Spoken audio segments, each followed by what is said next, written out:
Bonsoir, merci d'être venu à Lire et Mots pour cette rencontre autour de deux livres qui traitent, il va y avoir un regard croisé sur la question des imaginaires et des idées reçues concernant les générations d'immigration en France. Donc pour cette rencontre, on accueille deux historiennes, Naïma Ayahi qui a coordonné le livre La France arabo-orientale, voilà qu'on va montrer, très beau. Et Peggy Derder qui vient juste de sortir un livre aux éditions Cavalier Bleu sur les idées reçues, dans la collection Idées reçues sur les générations d'immigration en France. Pour animer cette rencontre, on a Nora Hamadi qui est journaliste à la chaîne parlementaire, à qui je vais passer la parole immédiatement pour commencer cette rencontre. Donc il y a une présentation d'une vingtaine de minutes chacune et puis après le débat avec notre public. Merci. Merci. Bonsoir, merci à tous d'être venus si nombreux, surtout qu'on est en concurrence avec un soleil extraordinaire, donc doublement merci. Donc on est ici pour parler un petit peu idées reçues et effectivement représentation autour de la question des immigrés, de leurs descendants et peut-être construction de l'imaginaire social, politique, médiatique autour de ça. Je ne vais pas vous faire un laïus très long, l'idée c'est d'être aussi interactif que possible parce que je n'ai pas le monopole de la bonne parole et de la bonne question. Donc je vous demanderai surtout de ne pas hésiter en fait, à nous interrompre et à interroger directement nos intervenantes. L'idée étant de pouvoir échanger autour de ces livres, autour de ces imaginaires, autour de ces constructions et d'essayer de réfléchir ensemble en fait, à ces concepts. Donc n'hésitez pas, je suis prête à distribuer la parole et surtout à m'effacer devant vos interrogations et vos questions. Donc je vous propose qu'on démarre, mesdemoiselles. Donc soit l'idée peut-être c'est de présenter un petit peu la genèse du livre rapidement et ensuite on part sur un question-réponse. On va peut-être commencer par le plus gros des deux.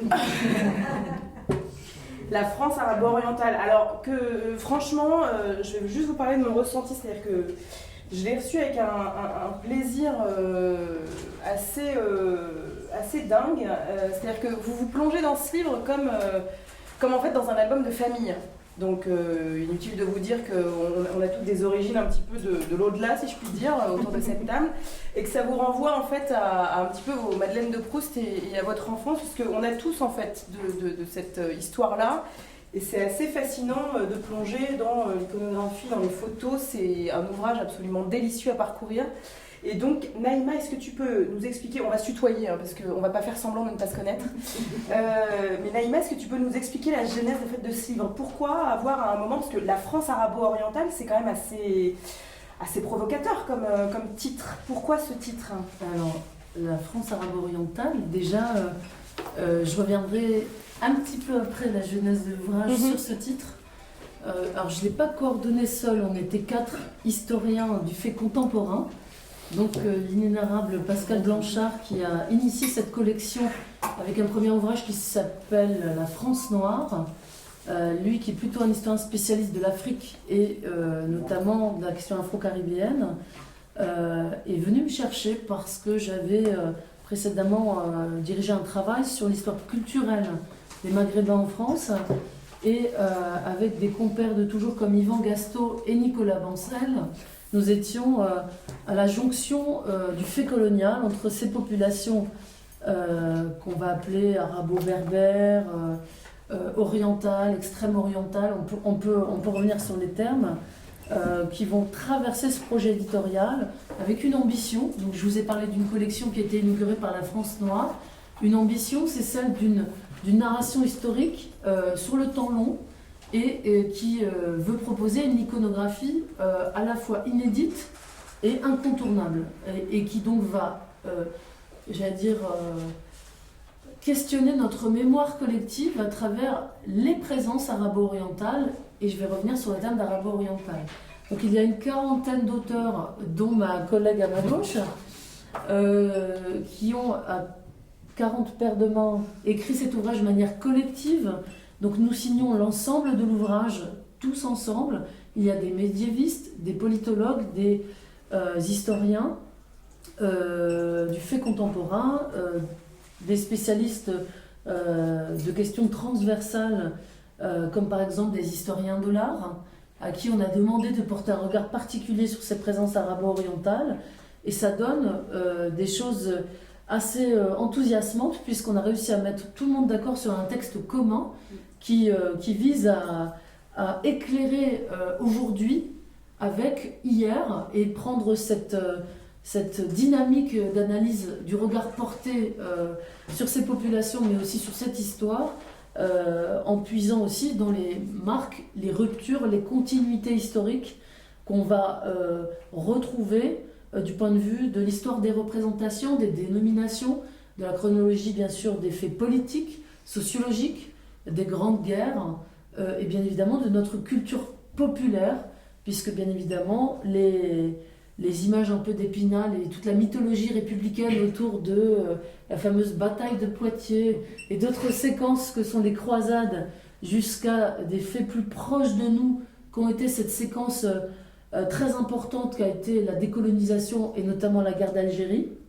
nous a permis, en tout cas moi en tant qu'historienne du fait contemporain et de l'histoire de l'immigration maghrébine, de revoir mes analyses et mes connaissances à la lumière j'allais dire,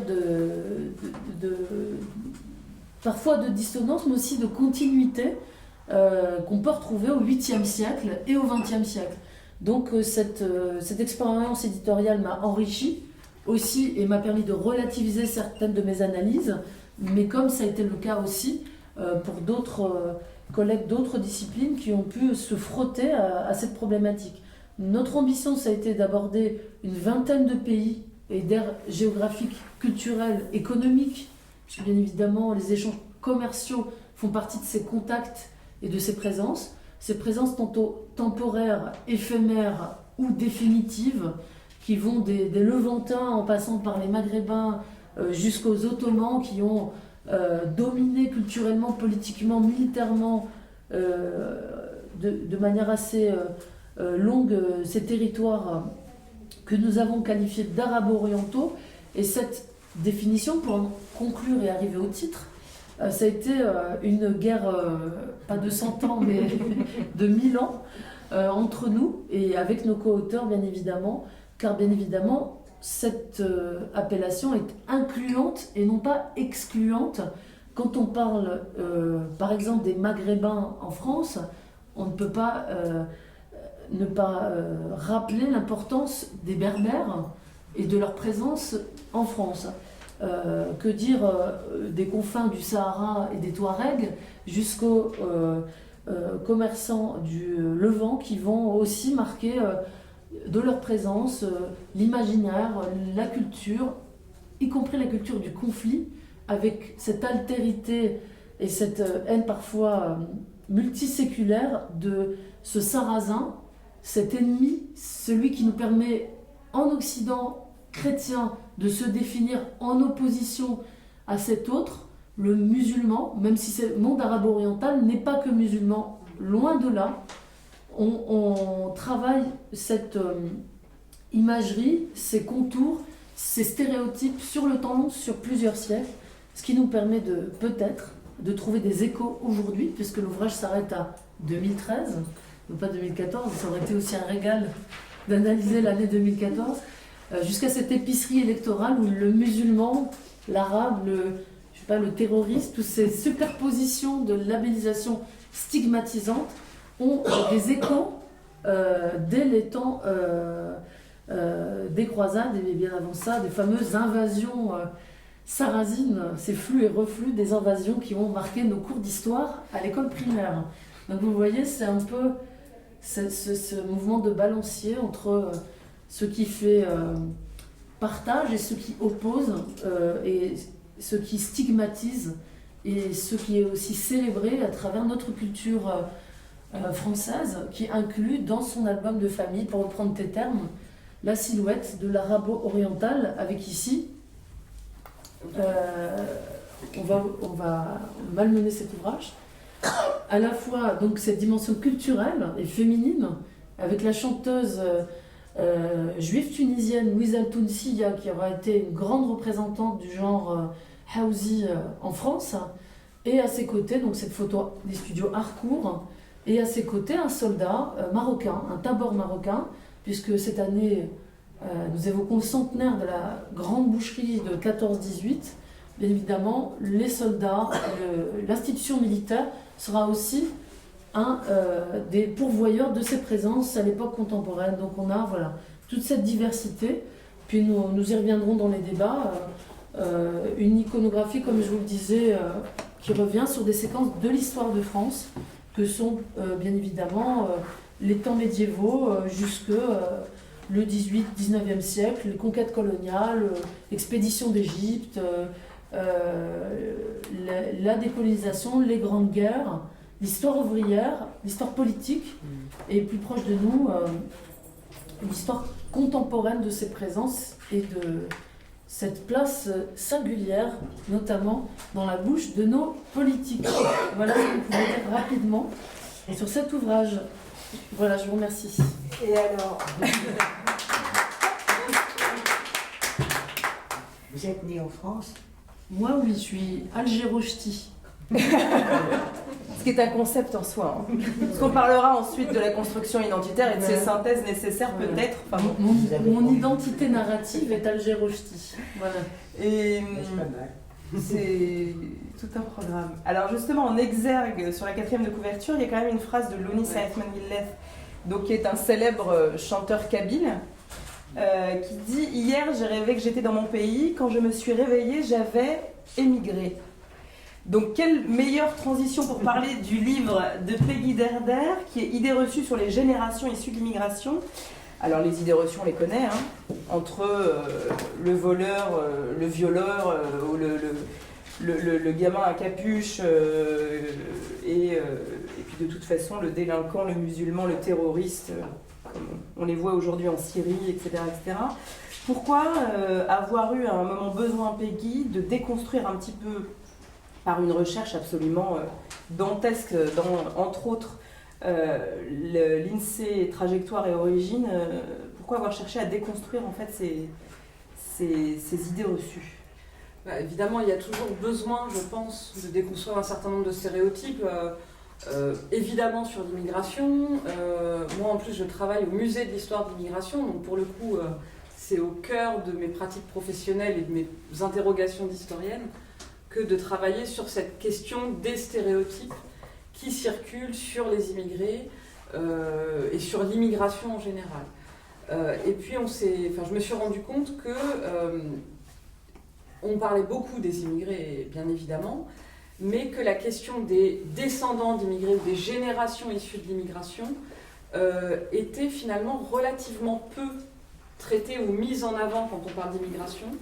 On est toujours dans une instantanéité, la personne qui arrive, la prise en charge de la personne qui arrive, avec d'ailleurs cette idée reçue sur l'immigration de l'invasion. Naïma en parlait à l'instant par rapport à l'histoire, mais on est aussi encore aujourd'hui sur cette figure souvent de l'invasion des vagues d'immigration.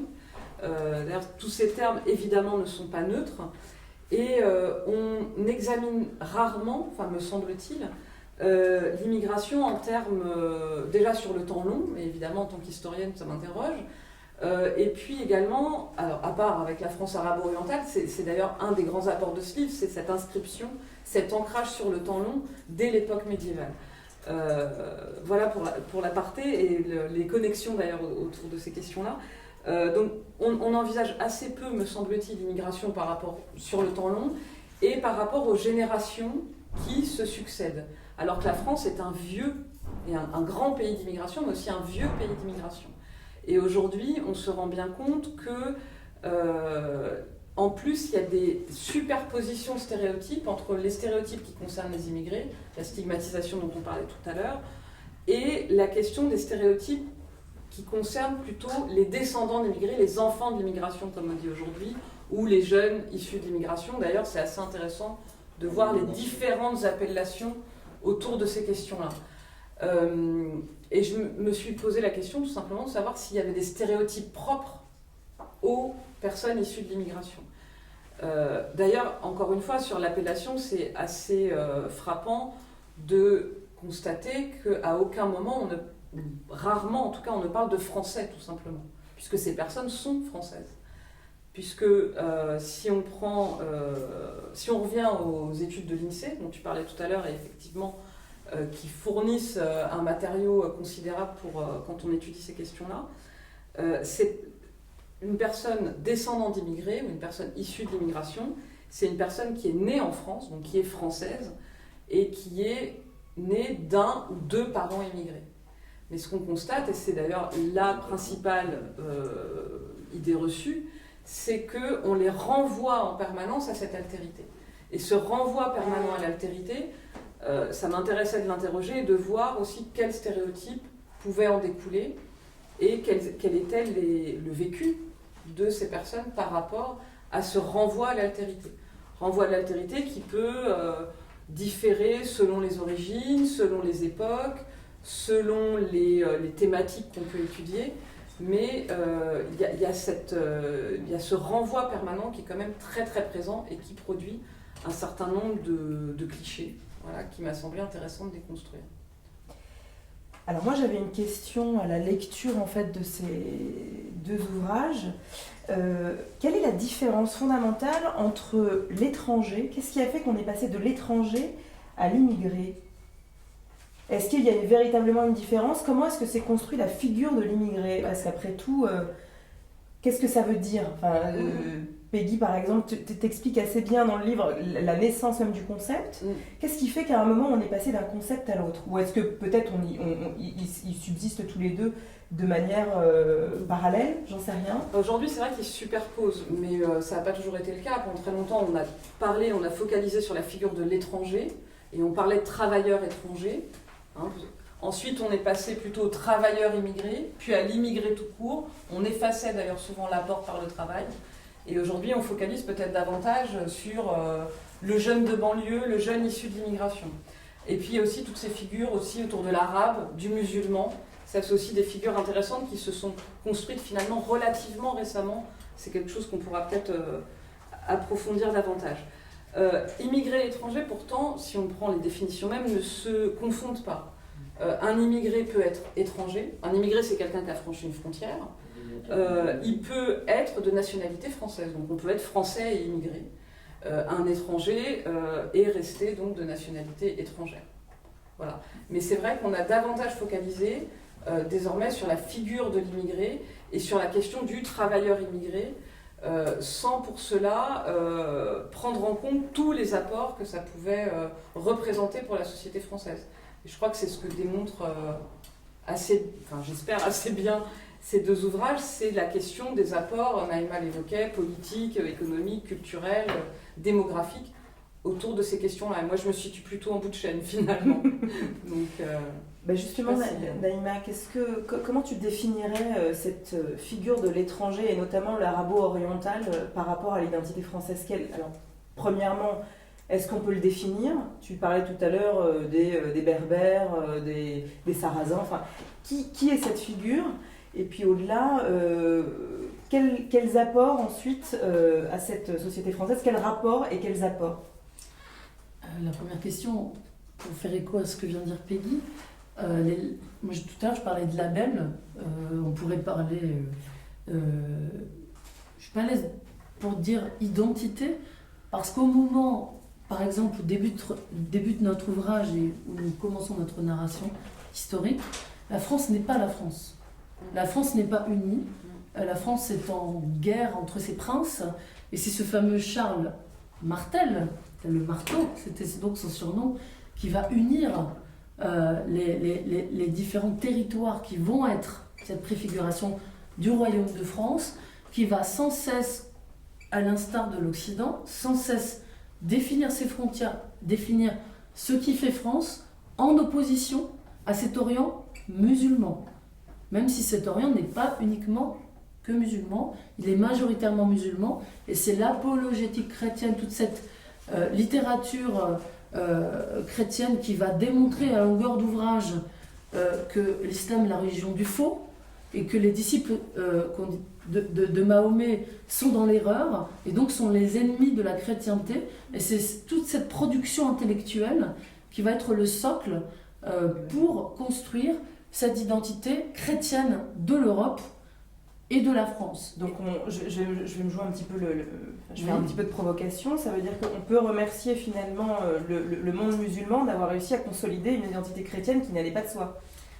Elle a le largement. Non, mais je disais. Ça constitue l'altérité radicale. Non, mais je taquinais. L'étranger devient Voilà. celui qui ne peut franchir la frontière. Madame me supporte. Merci. Partant de ce principe, non mais c'est son, elle fait de l'audience. Elle veut faire le dimat. Je vous rappelle qu'on est filmé. Hein. Elle verra bientôt sur TF1 tout ça. C'est- Sur TF1. Voilà. Non, partant de ce principe, ce qui est intéressant, oui, c'est le sujet. Partant de ce principe, ce qui est intéressant, c'est la longueur de ce phénomène. C'est presque un dialogue qui va être parfois, souvent et majoritairement violent, parfois fructueux et va se jouer autour de relations commerciales et culturelles, et surtout, j'allais dire, diplomatiques. C'est les fameuses alliances du croissant et du lys. C'est François Ier, c'est Louis XIV, c'est les traités, les fameux capitulations, etc. C'est toute cette production de relations diplomatiques, c'est les séjours qui ont marqué les imaginaires et qui ont lancé ce qu'on appelle la mode des turqueries, les fameuses ambassades du sultan qui vont éblouir j'allais dire de leur exotisme, les cours des rois de France, jusque bien évidemment celle de l'empereur. Et on se retrouve comme ça, tantôt dans le rapport violent de cette altérité dont vous parlez, madame, et tantôt, quand même, la France déjà avait une politique, je vais résumer comme telle, c'est un peu anachronique, mais on va dire elle a une tradition de politique arabe au sens gaulien du terme, puisqu'elle jouait double jeu déjà à l'époque moderne, en étant à la fois membre de la Sainte Ligue contre l'ennemi ultime du musulman, et à la fois allié à l'Empire ottoman contre ses voisins encombrants dans le cadre de guerres européennes de conquête de territoire. Et je pense à une anecdote qui est... il y a beaucoup d'anecdotes, mais on va dire qu'il y a cette anecdote que j'ai découvert en travaillant avec mes collègues, c'est que 30 000 soldats de Barberousse s'installent en hivernage à Toulon. On vide Toulon de ses habitants. J'ai envie d'aller voir les Toulonnais pour leur dire. Et on installe ces 30 000 soldats de Barberousse qui vont passer l'hiver et épauler ce qui va échouer bien sûr, dans la reconquête des territoires comme Nice, vont carrément s'installer, avoir table ouverte, si j'ose dire, en France. Et les chroniqueurs de l'époque étaient vraiment marqués. L'église devenait mosquée. On était en Orient. L'espace d'un hiver à Toulon. Et ça, c'est ce genre de petites anecdotes qui nourrissent la grande histoire et qui nous disent toute l'ambiguïté de cette relation conflictuelle qui est réelle. Je ne vais pas vous refaire la chronologie des croisades et de ces nombreux morts, jeu de mots involontaires. Mais on a vraiment et je pense qu'il subsiste aujourd'hui, en tout cas à l'époque contemporaine, on va dire depuis le 19e siècle, un habitus en termes des contours d'une altérité qui serait insurmontable et qui aurait pris les contours de l'indigène à l'époque coloniale et qui n'aurait pas totalement disparu dans nos façons de penser, dans notre façon de nous représenter en tant que Français, dans cette fameuse identité nationale qu'on a voulu figer le temps d'un débat, alors que cet ouvrage prouve que ce concept d'identité, tout à l'heure je parlais d'identité narrative au sens de notre grand penseur Paul Ricoeur, c'est à nous d'écrire, de raconter notre identité. Et je pense que le travail des chercheurs, c'est aussi d'éclairer la complexité de notre identité française et de rappeler que c'est un mythe de croire qu'elle est pure, intacte, de tout métissage, de tout contact, y compris dans le contact violent des guerres qui vont concerner ces aires géographiques. Et aujourd'hui, notre identité française, qui continue à être en mouvement et à s'enrichir de nouveaux apports, de nouvelles populations, doit tenir compte aussi de cet apport des populations arabo-orientales. Mais j'irai jusqu'à dire que les pays de cette zone arabo-orientale doivent aussi intégrer cette part de francité de leurs pratiques culturelles et autres. La France, comme d'autres pays qui ont eu à se frotter, même j'allais dire à travers des conquêtes sanguinaires, ce qu'on veut, on peut qualifier cette présence française dans ces territoires par les mots adéquats quand on parle du fait colonial. Il y a comme ça un héritage commun dans ces espaces qui doit être, moi je dirais, célébré dans le cas le plus positif du terme, et aussi célébré, mais en ayant à l'esprit la chronologie et les faits de violence qui accompagnent ce métissage culturel qui va concerner ces deux aires géopolitiques, ces deux aires géographiques qui sont mouvantes. Il n'y a pas un territoire arabo-oriental figé avec des frontières. À certaines époques, les Grecs sous domination ottomane étaient perçus dans le port de Marseille comme des orientaux. Les Arméniens sont dans notre ouvrage et ils passent presque à travers le miroir au XXe siècle pour ne plus être considérés aujourd'hui comme des orientaux au vu de l'opinion publique ou des médias. Mais un Arménien originaire de l'Empire ottoman ou un Grec sous domination ottomane, de par sa manière de se vêtir, de se comporter, de parler, ou ne serait-ce que son apparence, il était perçu comme un oriental. Et donc c'est toute cette...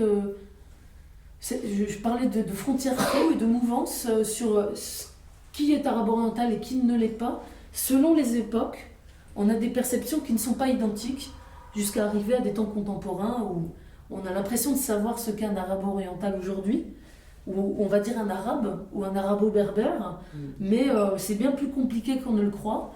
Et c'est aussi pour ça que cet ouvrage n'apporte pas des réponses définitives, mais propose de déconstruire les chronologies habituelles pour les éclairer de moments un peu charnières en termes de représentation, de production de discours et d'altérité, tout en soulignant les tensions et les apports de ces populations.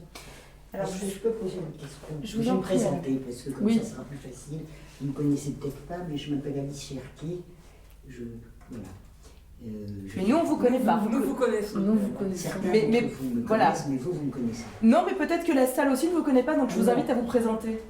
Je m'appelle Alice Cherki, je suis psychiatre, psychanalyste, ancienne combattante pour l'indépendance de l'Algérie, avec une double nationalité franco-algérienne, et j'ai beaucoup écrit. Oui. Je pense, Frantz Fanon. J'ai écrit Frantz Fanon Portrait, j'ai écrit un livre il y a déjà 10 ans qui s'appelle La frontière invisible, Ouais. dans lequel je parle justement de l'immigration, du concept de l'identité, et justement en m'intéressant moi plus particulièrement à ceux qui sont laissés en rade, puisque c'est cela que moi j'ai écouté pendant 20 ans.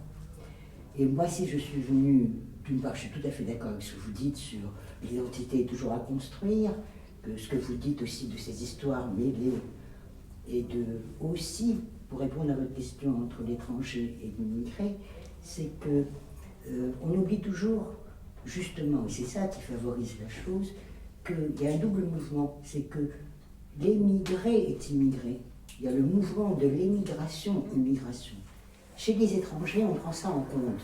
Mais quand on fige la notion d'immigré, c'est-à-dire qu'on enferme cet étranger à l'intérieur même, on l'exclut à l'intérieur même. C'est-à-dire qu'il n'est plus un étranger, il est inclus et exclu à l'intérieur même de la société. Il me semble que... Mais moi, si je suis venue, bon, ça j'arrête parce que je suis très contente de vous avoir écouté. Également. Mais j'aimerais vous demander, parce que j'ai cru entendre dans le petit papier que j'ai reçu, Madame Verder, que vous aviez une vision plus, comment dire, plus optimiste de cet apport des jeunes, comme ça, parce que je suis d'accord avec vous, c'est très symptomatique de dire on ne sait pas comment les nommer. même à la 3e génération, Oui, même quand 4e, mes propres 5e. parents sont nés en France, etc. C'est vraiment très symptomatique. Mais moi, ce que j'avais envie d'entendre, pour me dire que je ne suis pas complètement has-been, c'est que vous me disiez, vous, qu'est-ce que vous pensez de comment on peut reconnaître, disons entre guillemets, cet apport positif, comment on peut reconnaître, voilà. Et ça, vous ne nous l'avez pas encore dit. Pas Et encore. ça, j'aimerais bien, pour me dire que peut-être ce que je dis est complètement dépassé. Voilà. Sur les apports, c'est ça, positif. La musique. Pour reprendre un... Pour parler, hein.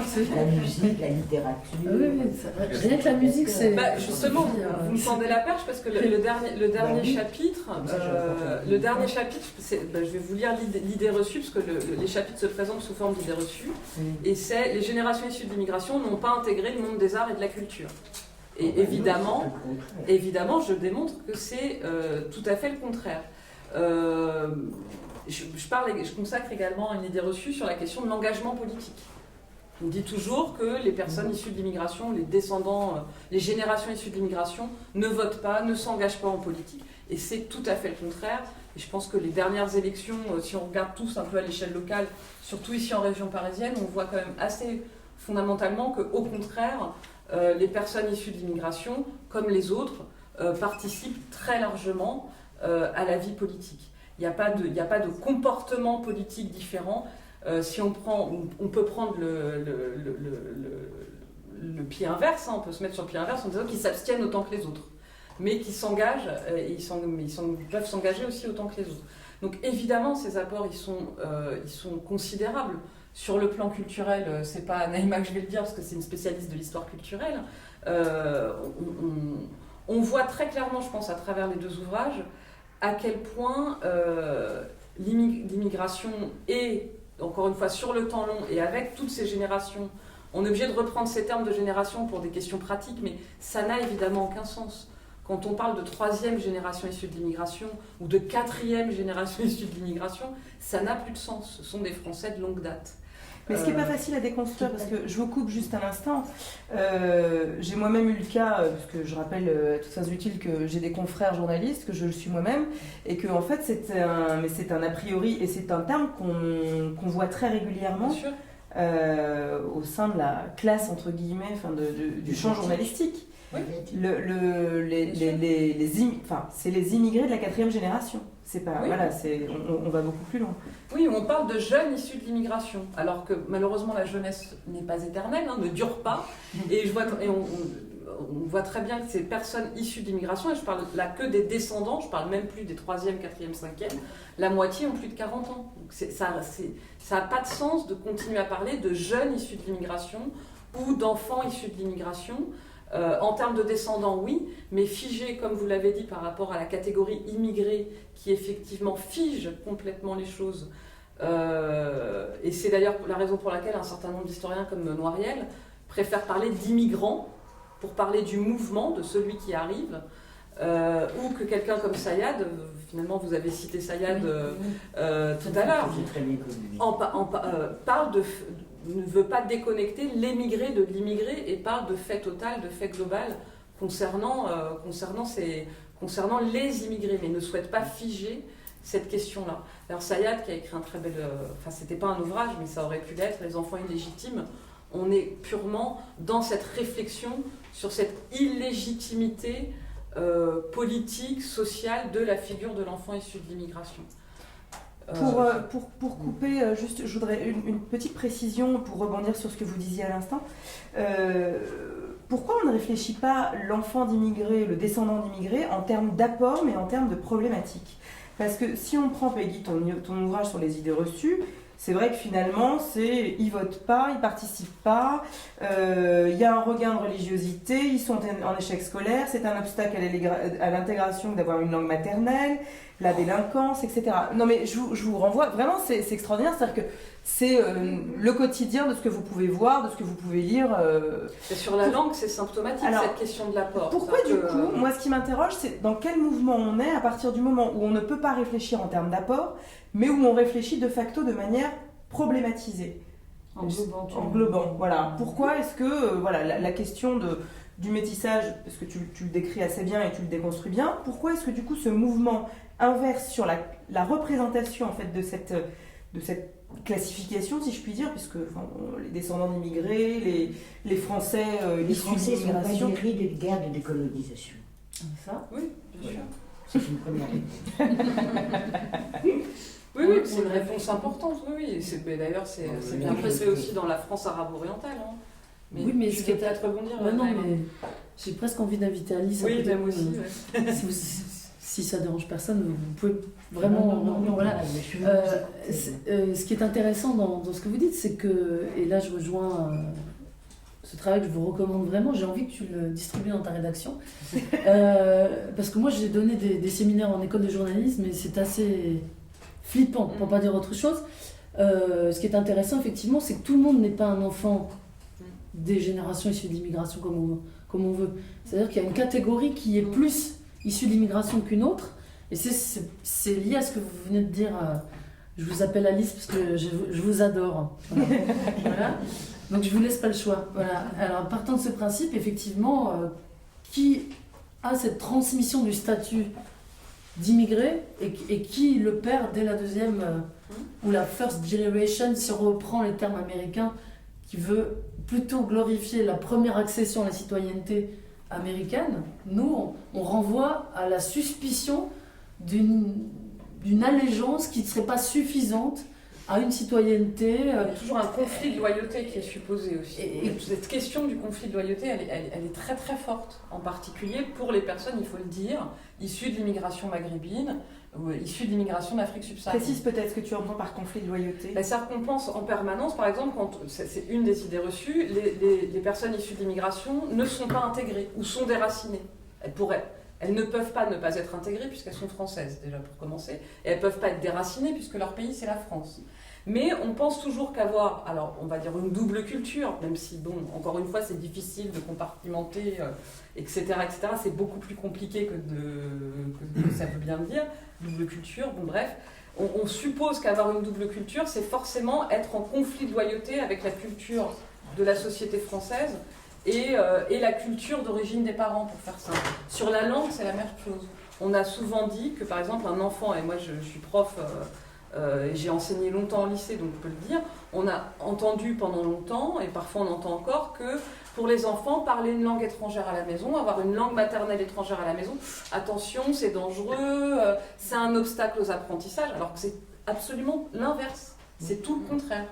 Donc il y a toujours cette... effectivement, alors les causes, elles seraient multiples, il y a évidemment les stigmates de la décolonisation, il y a la question de l'immigration qui est toujours vue comme un problème, et puis il y a cette construction depuis le 19e siècle du clivage avec par exemple toutes les lois républicaines, mais ce clivage entre national et entre l'étranger. Il y a la question aussi de l'universalisme républicain, c'est-à-dire que la République française se construit sur une idée d'universalisme et d'indifférence aux différences. On dirait aujourd'hui colorblind pour reprendre des termes américains. Et donc, mettre en avant, ou ne serait-ce que dire oui, j'ai des origines, etc., je suis français et puis quelque chose derrière, c'est toujours quelque chose d'un peu... Ça renvoie quoi, un communautarisme puisque c'est un mot à la mode? Oui, alors qu'on voit clairement qu'en France, le communautarisme, enfin, sincèrement, il est extrêmement marginal.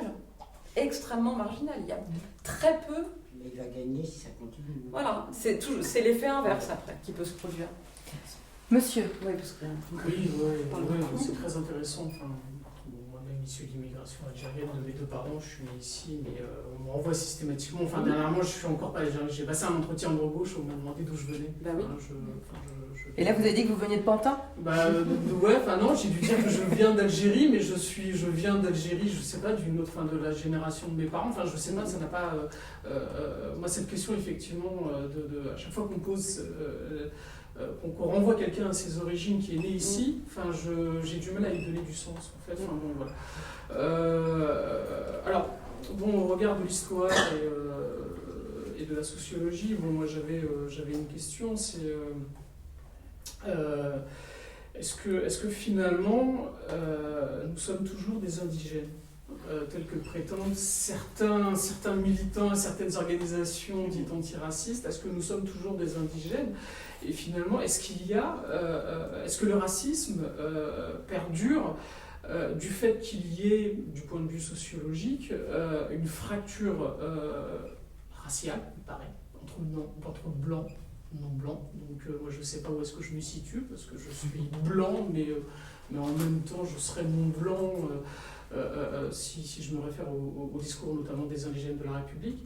Enfin, je voulais savoir comment est-ce que vous vous positionnez par rapport à ces nouvelles thèses, à ces nouvelles conceptions, ces nouvelles réflexions par rapport au racisme, qui finalement, même si politiquement ne pèsent pas grand-chose, se diffusent malgré tout au sein des minorités.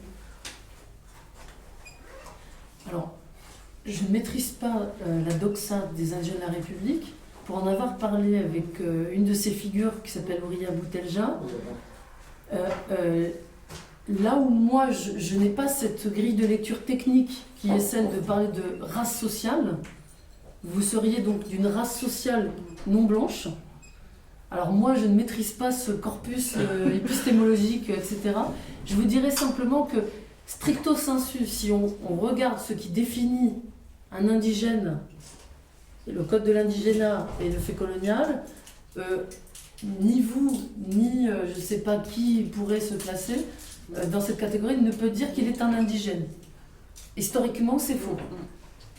En l'état actuel, on n'est pas des indigènes. Enfin, c'est ce que je viens de vous dire. Voilà, Les indigènes, c'est des Français de souche.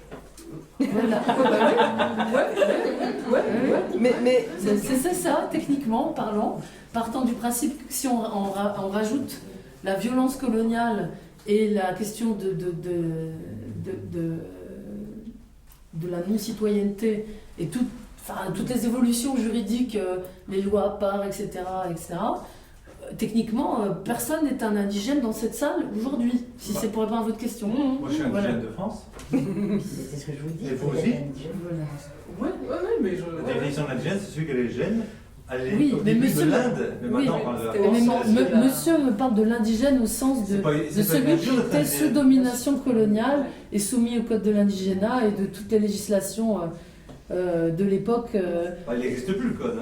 Oui, c'est ce qu'on dit. Oui, mais monsieur me renvoie à un temps historique.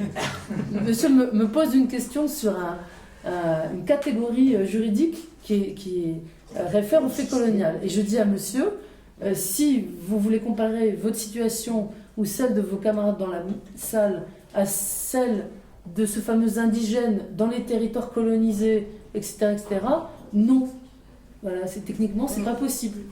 Voilà. alors je voulais juste rebondir en allant un petit peu plus loin. Est-ce que l'indigène d'hier n'est pas le musulman d'aujourd'hui, Peggy? Non, mais enfin, comme c'est la réponse. Oui, je fais exprès. Parce que je sais que je vous fais réagir. Non, clairement, Naïma a répondu sur la question évidemment du statut, sur le plan juridique, sur le plan de la citoyenneté, sur le plan... ça n'a absolument pas de sens, me semble-t-il, de plaquer cette catégorie aujourd'hui, véritablement. Après, si c'est pour soulever un certain nombre de figures stigmatisantes, de discrimination... D'héritage en termes de représentation. Et d'héritage, voilà, en termes de représentation, oui, ça peut avoir du sens. Ça peut. Encore une fois, il ne s'agit pas de tout englober, mais ça peut avoir du sens dans un certain nombre de cas. Par rapport à ta question, Nora, évidemment, aujourd'hui, ce qui va focaliser l'attention, c'est la figure du musulman. Oui, c'est vrai. Voilà, il y a une figure qui émerge très fortement. Pourquoi ? Il faudrait avoir le recul, on est deux historiennes, donc on n'est pas sociologue de formation, mais il faudrait avoir un recul pour l'analyser plus clairement. Je renvoie aux travaux de Thomas Deltombe d'ailleurs, par exemple, sur cette construction aussi, qui est très contemporaine et qui n'est pas que propre à la France. Et donc j'imagine que les travaux de Thomas sont toujours d'actualité aujourd'hui. Pour nous éclairer... Tu peux nous préciser quels sont les... J'ai plus le titre exact de l'ouvrage, mais là il fait un travail très pertinent. L'islam imaginaire. Merci. Voilà, l'islam imaginaire. L'islam imaginaire. Voilà. Thomas Deltombe, qui a fait, pour moi, le travail le plus pertinent sur cette catégorisation et sur la montée en puissance médiatique du discours que vous entendez. Vous prenez Jean-Marie Le Pen, excusez-moi d'utiliser ce terme, vous prenez Jean-Marie Le Pen en 83, aux élections municipales en 83, les spots de campagne qui se trouvent sur Internet, si vous avez envie de passer mauvaise nuit, vous regardez ces spots de campagne de 1983 avec la fameuse mairie de Dreux, si vous vous souvenez, etc. Il ne parle à aucun moment de l'islam. Le fait religieux n'est pas une problématique pour l'extrême droite au début des années 80, c'est l'immigration, l'immigré. On peut rajouter travailleurs immigrés. Le slogan, c'était 1 million de chômeurs égale 1 million d'immigrés. L'inverse peut-être. Oui, voilà, 1 million d'immigrés, 1 million de chômeurs, voilà, on a compris. J'arrive pas à intégrer cette idéologie. Et donc, on est dans un rapport de force où on réduit l'immigration à une force de travail illégitime en temps de disette économique. Et c'est aussi pour ça, puisqu'on a parlé de ça tout à l'heure. D'où la peur aussi de l'enracinement des enfants. Parce que ça, c'est une vraie problématique aussi dans les années 80. D'où peut-être la marche pour l'égalité. D'où la création de cette nouvelle catégorie. Il y a aussi la question, et j'en parle un peu dans l'ouvrage, on oppose l'islam dit discret des parents avec la visibilisation de l'islam des enfants issus de l'immigration. Et qui peuvent être amenés à revendiquer des carrés musulmans dans les cimetières et un certain nombre d'autres revendications, mais qui sont finalement aussi des revendications liées à l'application de la loi républicaine. Et puis légitime. Oui, voilà, c'est ça, c'est l'application de la loi républicaine. Et puis aussi, ce sont des citoyens français. Un signe aussi de légitimité sur le territoire. Quand on est chez soi, on demande à accéder à ses droits. Et sur la question effectivement des sépultures, c'est très symptomatique pour le coup de cet enracinement. Mademoiselle, vous aviez une question. C'était pas vous? Non. Monsieur. Oui, avant de poser ma question, je voulais remonter un peu plus dans la biographie de Le Pen. Rappeler qu'il y a même des textes de lui de l'époque des guerres d'Algérie où il démontrait que l'islam n'était en aucun cas un obstacle à l'intégration des populations en France. Ma question, ça doit peut-être... Pardon. Plutôt, Madame Berder, vous avez parlé du tango. Est-ce que ça veut dire que votre travail s'est intéressé à toutes les immigrations, en tout cas depuis le début du XIXe siècle? Est-ce qu'il est surtout concentré sur des immigrations postcoloniales?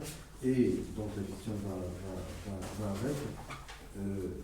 Est-ce qu'il est possible de faire une nette différenciation entre les types de préjugés et de stéréotypes qui ont existé sur les immigrations précoloniales et celles qui sont postcoloniales? J'ai aussi un peu mes idées sur la question, mais j'aimerais savoir si c'était une partie du travail, une partie de votre livre, et la manière dont vous voyez cette question qui est vaste, je suis conscient. Alors, effectivement, j'essaye de m'inscrire sur le temps long, et en gros, je remonte à partir du droit du sol. Pour moi, la loi de 1889, qui instaure le droit du sol, oui, excusez-moi, juridiquement, c'est pas tout à fait vrai. Oui, tout à fait, j'allais me reprendre. 1851. Voilà, c'est 1851, mais et d'ailleurs, c'est ce que j'indique dans l'ouvrage, mais d'ailleurs, je cite la loi de 1851. Donc, en gros, je remonte à cette période-là, donc pour répondre à votre question. Mais d'ailleurs, je me suis fait violence sur l'ouvrage, c'est que ça n'est pas un ouvrage chronologique, qui a un plan chronologique. J'entre par idée reçue, c'est le principe de cette collection. Donc, on en a cité quelques-unes tout à l'heure. Donc, il ne s'agit pas d'un ouvrage avec une progression chronologique, contrairement, par exemple, à la France arabo-orientale. Donc oui, j'évoque un certain nombre d'ancrages historiques, 1851, 1889, l'entre-deux-guerres, la question par exemple aussi, l'émergence de la question de la prise en compte des enfants issus de l'immigration à l'école, notamment avec la création des ELCO dans les années 70, etc. etc. Et pour répondre à votre deuxième question, moi en fait je suis partie aussi des matériaux existants. Donc, et notamment de cette fameuse enquête Trajectoires et Origines, qui est vraiment une enquête extrêmement importante, et qui englobe, comme descendants d'immigrés, toutes les immigrations. Ils prennent en compte également, par exemple, les descendants des DOM, en précisant bien évidemment qu'il ne s'agit pas d'immigration au sens propre du terme. mais il rapproche un certain nombre d'expériences vécues qui peuvent être proches, notamment en matière de discrimination, par exemple. Donc, on essaye de voir toutes les origines géographiques, pour faire simple, mais évidemment que, notamment, par exemple, si je reprends la question des discriminations, les expériences ne sont pas du tout les mêmes, et on voit bien émerger des représentations spécifiques, des discriminations spécifiques pour les personnes, par exemple, issues de l'immigration maghrébine ou d'Afrique subsaharienne.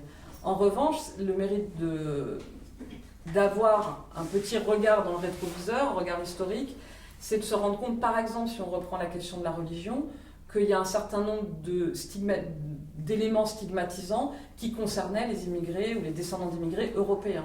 Par exemple, on reprochait très clairement aux Italiens ou aux Polonais. Alors on dit aujourd'hui, oui, mais cette immigration, c'est une immigration qui est trop étrangère. C'est une culture qui est trop différente, c'est une religion qui est différente, etc., etc. Mais pour aller très vite, les Italiens et les Polonais, c'était très proche de nous, culturellement, ou au niveau du fait religieux, et pourtant, ils étaient stigmatisés pour leurs pratiques jugées trop ostentatoires, trop étranges du culte catholique. Donc, et ça, j'en parle effectivement dans l'ouvrage. J'espère que j'ai répondu à votre question. En gros, oui. En gros, je dirais. Ouais, mais Il y avait une autre question. Est-ce que je pourrais juste prolonger Je vous en prie, monsieur. Monopoliser la parole. Est-ce que vous vous penchez aussi sur la question des attitudes, le vocabulaire est piégé, mais bon, je tombe dans tous les pièges, volontairement, parfois des deuxièmes générations face aux migrants suivants, enfin le fameux syndrome. Le dernier qui arrive ferme la porte. Est-ce que c'est une question sur laquelle vous vous êtes penché aussi? Non, très franchement, pas précisément. Non. Moi, je suis partie des idées, des représentations qui circulent sur les descendants d'immigrés. Mais il y aurait un énorme travail à faire, je rejoins là-dessus, sur cette question du dernier qui arrive ferme la porte. On le voit clairement sur la question des Roms aujourd'hui. Excuse-moi, le dernier qui arrive ferme la porte. C'est l'idée de, en fait, on stigmatise toujours le dernier arrivé, y compris les descendants d'immigrés eux-mêmes. Ils peuvent être ramenés, mais comme les autres. Les Roms, voilà. Il s'agit de partager un gâteau qui augmente plus, quoi. C'est ça. Donc, c'est ce qu'on a vu très, très clairement à Vitrolles, où la population est largement une population de deuxième génération et tombe dans les bras du Front National, parce qu'on essaye de se marquer comme plus intégré par rapport à ceux qui arrivent derrière. Il y a une formule plus français que moi, tu meurs. Voilà, exactement. Ah, mais tant qu'on ne résoudra pas le problème du chômage, on n'est pas encore pas mal avec. Il y a 40 ans, les immigrés n'étaient pas stigmatisés comme ça. Comme le fait le chômage était à 3%, maintenant il est à 15%. Le vrai taux de chômage est à 15%. Stigmatisés, ils étaient relus. Je vous invite à relire pour le coup à l'époque, qui se souvient des procès et puis des procès d'intention qu'il y a pu y avoir autour de l'immigration italienne, des Portugais, des Espagnols. C'était pas folichon. Ouais, il y a beaucoup de chômage à l'époque. À l'époque, on était normalement plein emploi. Enfin, bon, il y a eu Non, on aborde. Si vous voulez, au-delà de la connexion avec l'histoire économique de notre pays, son histoire ouvrière, ses besoins en main-d'œuvre, quand la France du plein emploi fait appel avec des accords de main-d'œuvre, voire de libre circulation, puisqu'on a parlé de l'Algérie, jusqu'à certaines dates où on fait venir massivement. Ces populations sont venues la plupart du temps, et surtout les Algériens, dans un cadre légal et favorisé, même s'il y avait une idéologie où on classait déjà les gens par origine, dans la tradition d'un certain Moko, qui avait hiérarchisé la bonne et la mauvaise immigration, qui était plus facilement intégrable, etc. On a cette immigration qui est venue dans un cadre légal, et y compris en temps de plein emploi, il y avait des meurtres, des stigmatisations. On a installé ces populations dans des bidonvilles, des meurtres restaient impunis dans une situation où la France ne souffrait pas du tout du chômage.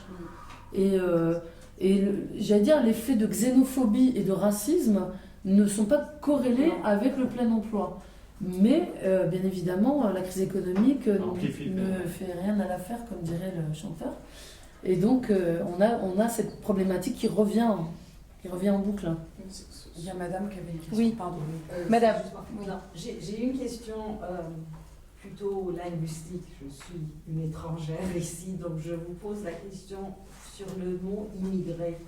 Pourquoi est-ce qu'en France, on n'arrête pas d'appeler une personne qui a obtenu la nationalité française? Pourquoi on continue à l'appeler immigré? Vous en avez parlé au début aussi, c'est-à-dire sur tout ce qui est chiffres et INSEE, etc. Est-ce que c'est la même chose ailleurs? C'est parce que déjà, si les parents sont devenus français, ça devient même plus bizarre d'appeler les descendants de l'immigré qui est, étant donné qu'ils sont nés sur le sol français, utiliser le mot immigré. Je suis pas naïve, je comprends qu'il y a des... Non, mais c'est une très bonne question. C'est une très bonne question. J'ai l'impression que la classification de l'INSEE qui n'arrête pas d'appeler quelqu'un qui est déjà devenu français immigré cause beaucoup de problèmes. Et est-ce que c'est du racisme ou est-ce que... Non, ça c'est... Et après, je vais prolonger la question de madame. Quid aujourd'hui, on a la catégorie immigré, un peu vaguement descendant, mais sans aller... Enfin, parce qu'après, c'est toujours l'éternel tabou. Est-ce qu'il faut... Enfin, je vous pose la question de but en blanc. Est-ce qu'il faut penser statistique ethnique? Est-ce qu'il faut penser recatégorisation sur quelque chose de plus précis qui permettrait, peut-être ou pas, je ne sais pas, de lutter contre ces a priori? Peggy, toi qui connais trajectoire et origine maintenant par cœur. Oui, alors la catégorie immigrée, elle a été retenue officiellement en 1990. D'accord, c'est le Haut Conseil à l'intégration notamment qui a demandé à ce que ça soit retenu et adopté par l'INSEE. Ça permet d'étudier, on va dire, les personnes qui certes sont devenues françaises ou non, parce que les immigrés, c'est une personne qui a, pour faire simple, franchi une frontière, qui est née étrangère à l'étranger, qui a franchi une frontière, elle est devenue, elle a pu acquérir la nationalité française ou être restée de nationalité étrangère. En tout cas, elle réside en France. Oui. N'est-ce pas? Tout à fait. Ça, je comprends pas. Donc voilà. Si elle est devenue française, je ne comprends pas pourquoi elle continue à être... En fait, vous parlez des statistiques ou vous parlez des Oui, médias? parce que non, mais voilà, parce que c'est la cause. Je ne parle pas du politique. Mais Parce il y a que eu là, des à mon campagnes avis, de en fait... Pasqua, par exemple. Vous parlez du ressenti en société ou vous parlez des statistiques? Non, je parle vraiment de statistiques. En fait, c'est censé être neutre. En fait, alors il y a deux, pour être caricatural, parce que c'est plus compliqué que ça, et peut-être que tu compléteras ma réponse. Il y a les tenants de statistiques ethniques, parce que j'ai peur, alors je lui réponds. Alors, les statistiques ethniques, il y a ceux qui vont vous dire, mais vous allez stigmatiser les gens si vous les dénombrez par origine ethnique. Et c'est pas dans notre culture jacobine républicaine de déterminer des groupes sociaux par leurs origines ethniques. Oui, Et d'autres, attendez, et d'autres, non parce que j'essaie de vous répondre en même temps à camarade, et d'autres qui vont vous dire oui, mais si on ne détermine pas ces catégories, on ne pourra pas prouver statistiquement les discriminations. On ne pourra pas les prouver, on ne pourra pas les quantifier. Donc, et d'ailleurs, aujourd'hui, on passe par énormément de biais pour essayer d'étudier, autant que faire se peut, ces questions-là. Par exemple, un des grands démographes d'Action, Patrick Simon, avait préalablement à cette étude produit tout un travail sur les recensements de la population en partant des lieux de naissance des gens recensés. Et les lieux de naissance, dans le cas par exemple des populations d'origine étrangère, ceux qui sont le plus discriminés dans différents domaines de la société, économiquement, l'accès au logement, etc., ce sont les Algériens. Et comment il quantifie cela sans statistiques ethniques? Il arrive à mesurer que ce sont à la fois les plus, entre guillemets, intégrés du point de vue de facteurs que sont les mariages mixtes, l'acquisition de la nationalité française, etc., et en même temps, les plus discriminés, jusqu'à 4 fois plus au chômage qu'un franco-portugais ou qu'un enfant, famille portugaise, etc. Et comment il le mesure? Avec le lieu de naissance. Sauf que dans le cas qui nous préoccupe, il y a un biais, c'est qu'il y a les populations rapatriées. Il y a diverses populations qui viennent ou qui sont nées en Algérie. Donc il met, et à son corps défendant, il n'a pas les moyens, par exemple, d'extraire le cas singulier de ceux qu'on appelle harkis, le cas singulier de ceux qu'on appelle rapatriés, avec toute la complexité que ça englobe, de ceux qu'on appelle immigrés post-coloniaux. Donc comment faire un travail sur les origines et la discrimination s'il n'y a pas de quantification avec des critères qui sont discutés, discutables, ce qu'on veut, mais c'est pas le modèle français aujourd'hui, et il y a des chapelles qui s'opposent en expliquant craindre la stigmatisation et d'autres dire on ne peut pas mesurer les stigmatisations sans dénombrer, caractériser une appartenance. Est-ce que c'est en termes de regard ou de stigmatisation visuelle? Est-ce que c'est une réalité juridique? Est-ce que c'est des critères objectifs comme le lieu de naissance? Je ne sais pas. Ou est-ce que c'est du déclaratif des populations qui vivent en France? Est-ce que c'est à moi? Monsieur tout à l'heure me dit, je ne sais pas si je suis blanc, mais j'ai l'air blanc, et est-ce que je suis blanc, est-ce que je suis non blanc? À un moment donné, est-ce que c'est monsieur qui doit remplir le formulaire et dire, alors je suis blanc, je suis café au lait, je suis... Je ne suis pas... Non, pour moi, le lieu de naissance n'est pas en cause, parce qu'on peut faire beaucoup d'études, comme vous dites, mais pourquoi le lieu de naissance continue à garder le label immigré? C'est-à-dire, à mon avis, j'ai l'impression que la France est quand même exceptionnelle dans ce cas-là. C'est-à-dire, en Angleterre, on peut être né n'importe où. Si on a changé de nationalité, si on a la nationalité britannique, il n'y a pas de raison pour de rester étranger, dire qu'on est immigré, soit être compté en tant qu'immigré. Tandis qu'en France, je pourrais être française ou pas, étant donné que je suis née à l'étranger, je resterai une du point de vue des statistiques. Des statistiques. La nationalité n'est plus un critère. Je trouve que c'est quand même, pour un pays comme la France, qui a été historiquement un pays d'immigration, je ne comprends pas pourquoi et a été un pays qui a quand même donné beaucoup c'est quand même à célébrer, comme vous dites, les différences, et puis les gens sont devenus français parce que la France avait besoin de franciser les gens. On garde toujours ce label, ce mot immigré. Et je trouve que c'est... Aussi, hein. Pardon? En Allemagne aussi. Oui. Non, mais en Allemagne, c'est différent. Monsieur, posez votre question. Monsieur en a une autre derrière et ensuite on reprendra le débat. Je vous écoute. Oui, c'est vous, monsieur. C'était pour ajouter un peu de complexité parce que ce mot d'immigré, j'ai envie de dire, là c'est pour prendre la position inverse. Le mot d'immigré, il a aussi quelque chose de positif en français, justement, si on parle de langue. C'est que si on dit que quelqu'un est immigré, on reconnaît un fait, et on reconnaît un fait qui est accompli. C'est-à-dire qu'on ne met pas les gens dans un statut de provisoire ou dans un statut d'étrangeté maximum, comme si on était étranger, ou comme précisément en allemand. En allemand, on est passé d'abord de Ausländer, on a eu Ausländer pendant très longtemps, donc là c'est l'étranger carrément. Et puis on s'est mis à parler, alors quand je dis on, à chaque fois c'est certains groupes politiques, tout ça est évidemment complètement chargé politiquement, idéologiquement. On s'est mis à parler de migrant.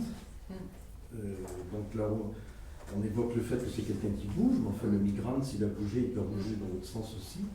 Et alors maintenant on parle de gens Migrationshintergrund, avec un contexte de migration. Ce que je veux dire par là, c'est que le mot immigré, malheureusement, il a pris des connotations idéologiques, politiques, tout ce qu'on voudra, mais en tant que terme, il était plutôt plus réaliste que étranger, ou moins excluant qu'étranger, et plus réaliste que migrant, ou que, etc. C'est surtout que dans les années, au début des années 70, on a rajouté un mot à côté d'immigré ou d'immigration, on a mis problème. Voilà. Donc c'est devenu le problème immigré. Et à partir de cette grille de lecture-là, effectivement, ça devient tout à fait péjoratif et illégitime d'être un immigré en France. Et je comprends l'interrogation de madame par rapport à cette question. Moi, je n'ai pas de réponse parce que je n'ai pas de compétences en démographie ni sur les politiques publiques en la matière. Mais au cœur de cette problématique, il y a la question de si on ne fait pas ce que vous déplorez, qu'est-ce qu'on fait pour mesurer le vécu d'un Français perçu comme pas tout à fait légitime? Parce que le lieu de naissance, c'est quand même objectif. tandis que le mot immigré n'est pas... Comme elle vous disait tout à l'heure, c'est que le lieu de naissance, si vous prenez l'Algérie, ça peut reprendre 18 réalités différentes. Donc là non plus, c'est pas véritablement... L'ancien président de la République, issu de l'immigration, Sarkozy, c'est vraiment un étranger, a voulu ouvrir un débat sur la nationalité et l'immigration. Il y avait même un ministère. Ah oui, on s'en souvient. On l'a renvoyé dans ses buts parce que les gens n'aiment pas discuter de ça. Le débat a eu lieu. Il a été très... Voilà, le débat a eu lieu. C'est les termes du débat qui posaient problème. Il est quand même pas allé jusqu'au bout, le débat. Ah, il a été au bout. Il y a même eu, Jean-François Copé a tenu salon pour la clôture du débat. Il y a eu 3 jours, etc. Alors ça a été très mal géré. Ils ont essayé de faire ça finalement en catimini parce que ça a été très très mal géré du début à la fin. Mais le débat a quand même eu lieu, ce qui nous a beaucoup occupé, nous journalistes. Vous savez, c'est les grands méchants qui de toute façon ne comprennent rien et font tout n'importe comment, je plaisante, bien entendu. C'est gaffe, mais voilà, exactement. Mais oui, mais bon, on sait qu'effectivement c'est un débat qui, pourquoi pas, hein, pose. Est-ce que ça fait avancer ce genre de questions dont parlait la dame? Dans l'absolu, ça pourrait le faire avancer à partir du moment où tout ceci n'est pas, à mon sens, mais ça n'engage que moi, récupéré politiquement. Et puis instrumentalisé en fait par des courants type droite forte qu'on voit émerger depuis 5-6 ans. Mais ça, c'est une aparté. Pour vous distraire, je vais vous dire une chose. Je pensais, tous les peintres, tous les artistes, etc., qui sont arrivés en France entre Deuxième mondiale, ils étaient fiers de dire qu'ils étaient des émigrés. Il y avait une fierté à être émigré, et là, on avait... Bon, mais les temps ont changé. Mais ce que je veux dire, c'est que c'est pas tellement... Alors, pour les ministres, a dit qu'il était fier d'être un immigré. Complètement. Il y a une stigmatisation qui a changé. Parce qu'avant, c'était une fierté. Tant mieux pour lui. Est-ce que c'est pas spécifique, mais justement, est-ce que c'est pas spécifique aux populations qui sont issues d'Afrique et d'Afrique du Nord, alors que la question se pose beaucoup moins pour un fils d'Italien, pour un fils de Polonais. Aujourd'hui, non, mais se pose moins aujourd'hui.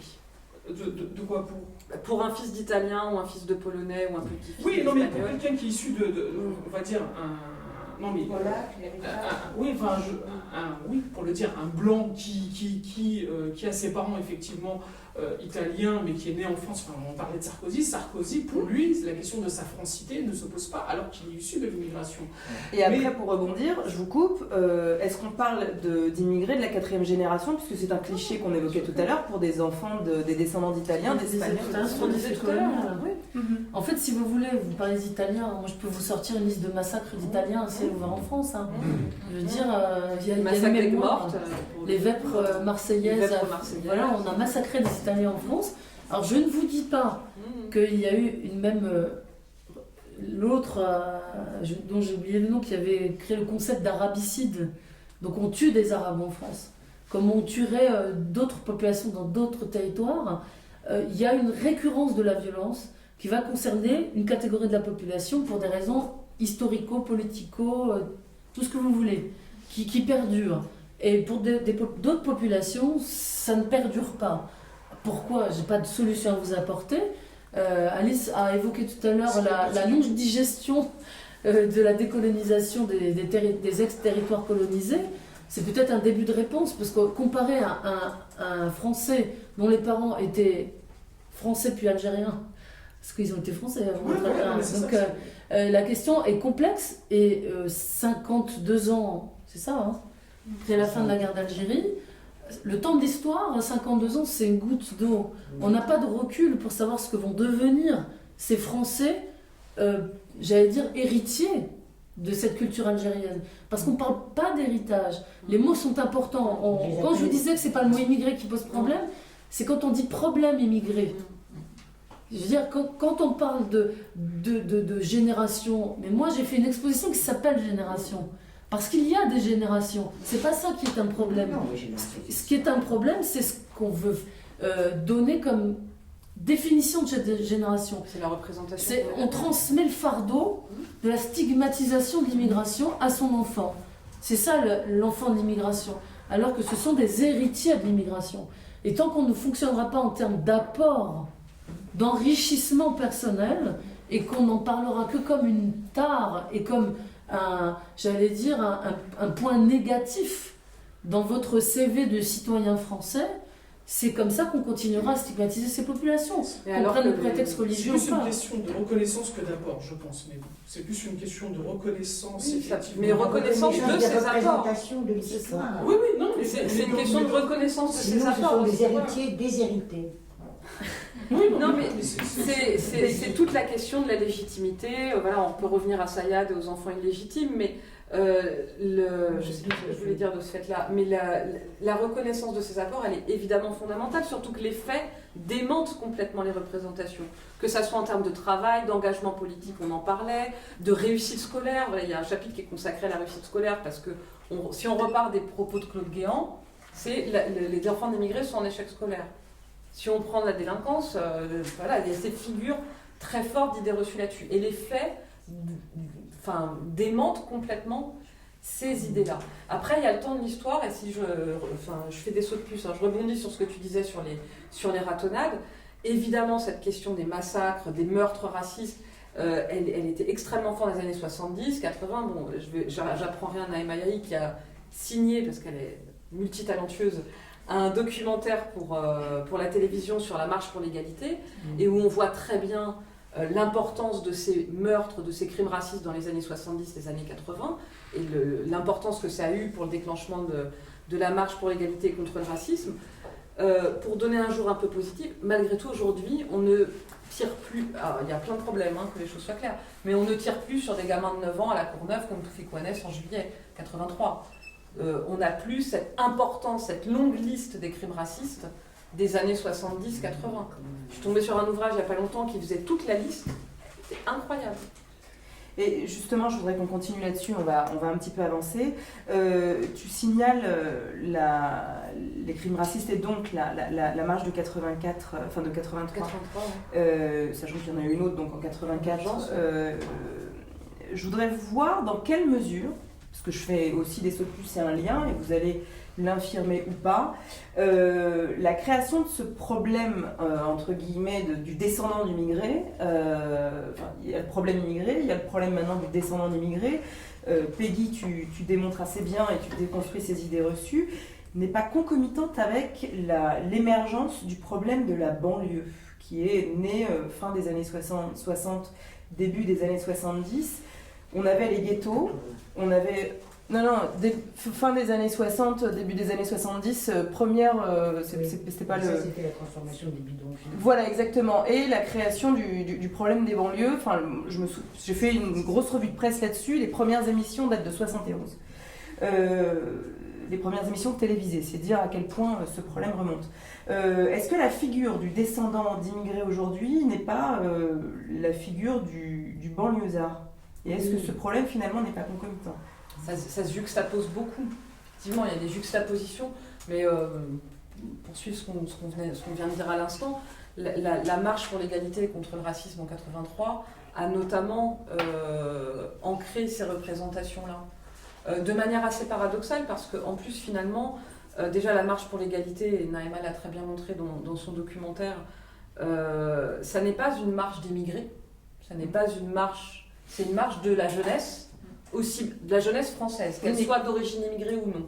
Mais évidemment, elle a été rebaptisée Marche des Beurs. Et elle a été, voilà, tout à fait. Elle a été rebaptisée Marche des Beurs avec ce renvoi, encore une fois, à l'altérité, alors qu'à aucun moment, ces jeunes qui ont traversé la France ne se sont revendiqués beurre. À aucun moment. Et donc, il y a eu cette construction de la figure du beurre, mais Naïma en parlera mieux que moi, et c'est abordé, il y a un chapitre sur cette question-là dans la France arabo-orientale. Et cette marche, elle est partie des Minguettes, elle est partie des banlieues, et avec notamment cette figure médiatique, donc qui n'est pas récente, c'est pas les émeutes de 2005, c'est ce qu'on appelait à l'époque les rodéos à Vénissieux, notamment, qui a notamment construit cette figure du jeune issu de l'immigration, on ne disait pas issu de l'immigration, on disait jeune immigré, et de la banlieue, et de la délinquance, et qui va ensuite figer cette figure-là. Voilà, pour dire les choses très très très schématiquement et très rapidement. Mais parce que là, on avait commencé à aborder le problème de... Actuellement, maintenant, on dit musulmans. Et voilà, après, on glisse. Parce que là, c'est une vraie interrogation. Pour continuer, moi, ce que j'aimerais, c'est que vous puissiez réindiqué comment les figures de nouveau se figent et maintenant deviennent musulmans. Est-ce que ce qui s'est passé à New York, je ne sais plus, en 2000, n'a pas été aussi dans l'imaginaire, justement, un facteur très important? Il y a eu des épisodes bien avant. Oui, non, mais justement, moi, en fait, si vous voulez, ce qui est intéressant après cette marche, c'est comme monsieur tout à l'heure parlait de l'islam et de comment on a utilisé l'islam négativement ou positivement dans les discours. Je fais une petite digression. L'islam au temps colonial était vu comme un élément de pacification et entre guillemets de régulation des populations indigènes. On pensait qu'il fallait faire une mosquée à Paris, qu'il fallait payer le pèlerinage à des... on a atteint un chiffre quand même astronomique de 600 000 pèlerins financés par la France pour aller faire le pèlerinage dans l'entre-deux-guerres. Donc vous imaginez aujourd'hui quand on mobilise l'islam comme une problématique et une dimension qui pose problème, au temps colonial, elle était vécue comme une manière de gérer ces populations. Cette photo, elle est extraordinaire. Champ de bataille, 1914. Vous la voyez ou pas? Voilà. Bon, c'est un Un soldat en pleine prière, bien évidemment, c'est une construction cette photo. Hein. Le cheval aussi, en fait. Voilà, il priait aussi le cheval. Et pendant la Première Guerre mondiale, voilà. pardon, je te coupe, c'est justement assez symptomatique de ce que tu viens d'évoquer, la construction de la mosquée à Nogent, par exemple. Sur l'islam, et vous avez un phénomène assez proche pour ceux qu'on appelait les beurs. Le jeune beurre dans les années 80, c'était l'avant-garde culturelle, le branché, l'avenir de l'immigration. Leurs parents, ils étaient indécrotablement étrangers, on ne pourrait jamais faire France avec eux. Par contre, les beurs, c'était formidable. On les a financés pour faire de la danse, de la vidéo, de la musique. On leur donnait des postes d'éducateurs spécialisés. On nous a expliqué que c'était l'avenir. Et on a même dit pire, à l'époque, on disait la beurrette et l'avenir du beurre. Donc la jeune maghrébine, non mais des titres de presse, et la jeune femme maghrébine, avec en figure de proue Farida Khalfa, voilà, la mannequin, etc. On nous a expliqué que la fille c'est encore mieux que le garçon. Et maintenant, on parle de quoi? Burqa. Donc même la beurrette, ça y est, le rêve s'est évanoui. On a eu des séquences historiques importantes. La guerre du Golfe, où on a commencé à demander à ces Français venus d'ailleurs, comme il disait à l'époque, ce ne sont pas mes termes, l'allégeance. L'Algérie était pro-Saddam, le Maroc également. Est-ce que vous, Français issus de l'immigration, vous allez être avec nous, contre nous? On a cru, et on l'écrivait dans les éditos des journaux, qu'il allait avoir des émeutes dans les banlieues en faveur de Saddam Hussein. C'est quand même énorme. Donc, je ne vous parle même pas du 11 septembre 2001, où là, toute personne apparentée à un arabo-musulman était devenue suspect, ennemi de l'intérieur. Et là, je vous renvoie, là, je vous fais la publicité à Mathieu Rigouste, qui a travaillé cette figure de l'ennemi intérieur, qui est aussi une résurgence du temps colonial. De cette allégeance au sein de l'armée française qu'on demandait en temps de décolonisation. Donc on a comme ça des séquences historiques qui vont se reproduire. Aujourd'hui, plus de 10% des soldats de l'armée française sont d'origine maghrébine. 10%.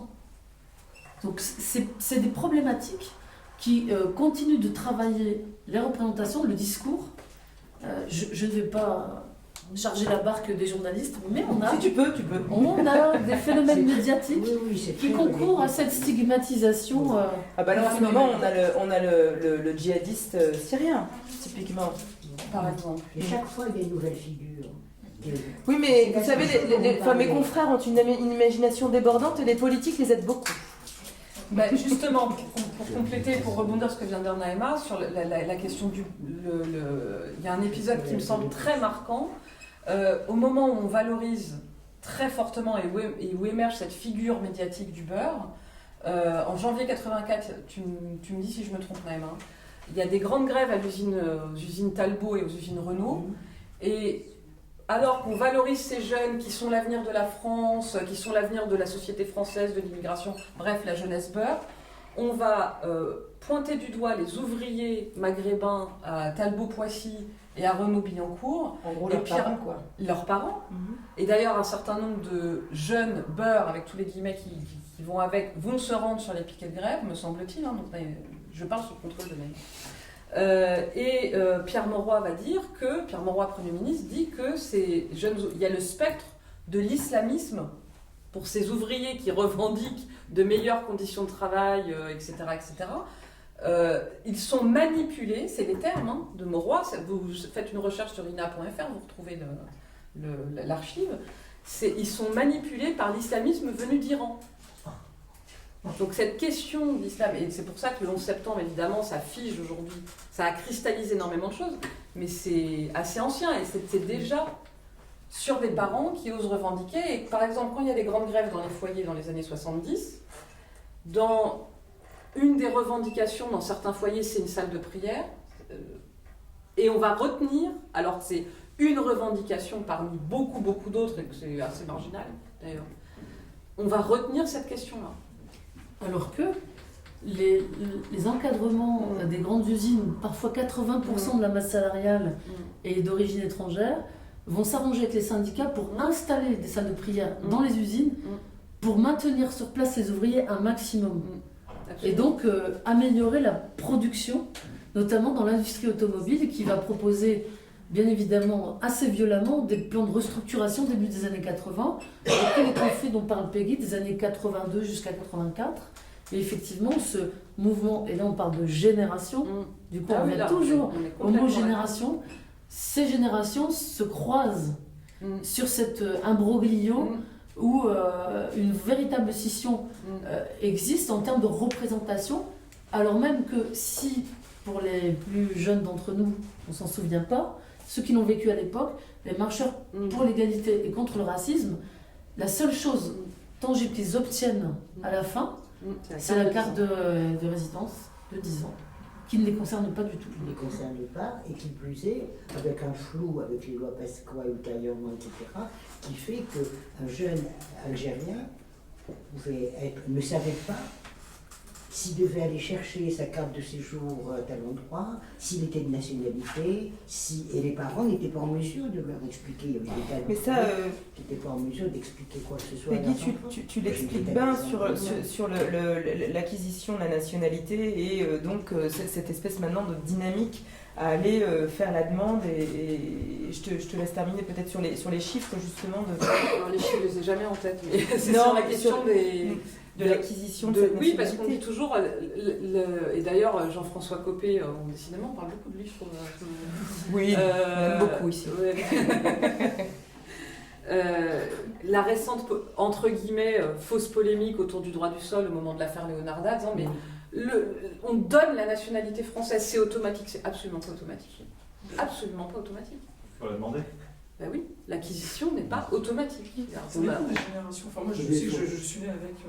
Oui, mais vous êtes né pas avant en général. 92. Voilà, c'est. Quoi Vous êtes jeune et fringant, mais vous avez fait partie de ces générations qui ont eu la double nationalité de manière automatique. Ça a changé. Voilà. Après 92, après les lois Pasqua, il fallait faire Je choisir. crois qu'il faut, c'est malheureusement tellement compliqué qu'on ne peut pas être simpliste là-dessus. Il faut faire la différence entre le droit du sol et le droit du sol. Et de simple, le double droit du sol. Effectivement. J'en parle dans l'ouvrage. Là, en 2 minutes. Non, mais parce qu'elle veut que vous l'achetiez, donc si elle veut ça va pas être possible. Non, mais il n'y a pas d'automaticité, on est d'accord. Si, avec le double droit du sol, oui. Oui, mais il n'y a pas d'automaticité Enfin, absolue. il y a- Quand on il y a dit pas les enfants d'automaticité. d'immigrés sont automatiquement français, ça n'est pas vrai. Ils le deviennent à 18 ans. Mais Oui, après, il y a deux demandes. Donc ils ne sont pas automatiquement français. Non, mais là, je suis entièrement dans le du coup, je suis le premier là. Ah oui. Pour me dire quand j'entends ce Activement genre se de manifester. C'est leur populisme. Non, mais il faut, c'est-à-dire Oui, que, en c'est fait, pas- c'est à Ils 18 ans ne qu'ils font la naissent pas demande. automatiquement français. Ce qui n'était pas le cas des générations pré-92. C'est-à-dire que pré-92, moi je suis née pré-92, on dirait pas comme ça, oui. Mais j'ai eu automatiquement les deux nationalités, voilà, de manière. Oui, après la Mais c'est vrai que- nationalité, c'est encore Oui, autre ça, chose. Mais ça, c'est quelque chose. La double Enfin, c'est nationalité, très c'est encore compliqué. une autre. Oui, oui. Non, mais ça c'est. Enfin, Ouais, ouais. double. C'est-à-dire que vous, à l'époque, vous naissiez français. Non, mais puis avec l'Algérie, il y a la question. Oui, il y a Oui, mais il y a ça, des- c'est encore plus très- ça, c'est encore plus compliqué. Mais je vous Écoutez, propose qu'on- l'Algérie, Mm. c'est toujours un cas spécial. Pour tout vous Je dire, vais sortir cette Ouais. citation de sur un mon cas texte. spécial. Non, pour tout vous dire, cette histoire des marcheurs de 83, Ouais. 6 des 30, et voire 6 des 12 qui ont été reçus par François Mitterrand étaient des fils et des filles de harkis. Absolument. Déjà. Ouais. Deuxièmement, cette histoire de carte de résidence, ça ne concernait pas les Algériens. Bien sûr. Et François Mitterrand, qui semblait l'ignorer, cette même année, premier voyage d'un président algérien en France, les drapeaux franco-algériens pavoisent sur les Champs-Élysées, il dit à Chadli Ben Jedid, big up Chadli, ça fait longtemps qu'on n'a pas parlé de lui, il lui dit, on vous fait la carte de résidence, mais je veux dire, ça ne concerne pas Algériens. C'est-à-dire que cette affaire des marcheurs, cette affaire des titres de séjour et de cette complexité que vous rappelez, monsieur, je vous en remercie, est encore plus complexe quand on parle du cas algérien. Et ça continue, puisque ça reste... c'est Marie Stripier, sociologue de l'immigration importante, qui nous rappelle que l'image paradigmatique, j'utilise des gros mots ce soir, paradigmatique de l'immigré, c'est l'Algérien. Dans cette séquence historique que nous vivons, c'est encore le cas. Et c'est intéressant à analyser, puisque on revient toujours à une population qui, en plus, je veux dire, on n'est plus en décennies, là, on parle de siècles de présence, continue à être cet épouvantail en termes de représentation. Cet arabe absolu, c'est l'Algérien, c'est pas le Marocain, c'est pas le Libanais, c'est pas l'Égyptien. Et on se retrouve avec une grille de lecture. Les berbères déjà. Non, mais même celui qui est berbère, on va lui dire, Je plaisante. on va convoquer cette figure de l'arabe. On va pas lui dire, vous êtes berbère, on va dire, ah, les Arabes en France, vous savez, on pense à l'Algérie, donc on pense au fait colonial. Et même quand on parle de nationalité, d'acquisition de nationalité, etc., on revient à des temps administratifs compliqués. Cela dit, ça peut amener à se poser la question plus générale et plus abstraite, sans rester sur l'Algérie, à savoir dans quelle mesure c'est quand la proximité devient la plus grande qu'il y a des manifestations aussi de rejet des... C'est ce que prouvent les travaux de l'INAD dont je vous parlais tout à l'heure. Oui, que je connais bien. Si vous connaissez cette étude, vous savez que c'est les plus, entre guillemets, techniquement désintégrés, si on veut utiliser des mots, et c'est eux aussi qui sont les plus discriminés avec des statistiques qui sont claires, nettes et précises, et qui me semblent même en deçà de la réalité. Et on se dit, c'est vrai au niveau des études européennes. Il y a eu une étude européenne sur Muslims. Ils n'ont pas utilisé le mot arabe, ils utilisaient le mot musulman. Alors ils ont utilisé Rome, ils ont utilisé d'autres catégorisations, et ils ont mis Muslims. Moi je dis c'est intéressant de mélanger les clous et les pommes de terre. Mais bon, ils ont utilisé Muslims.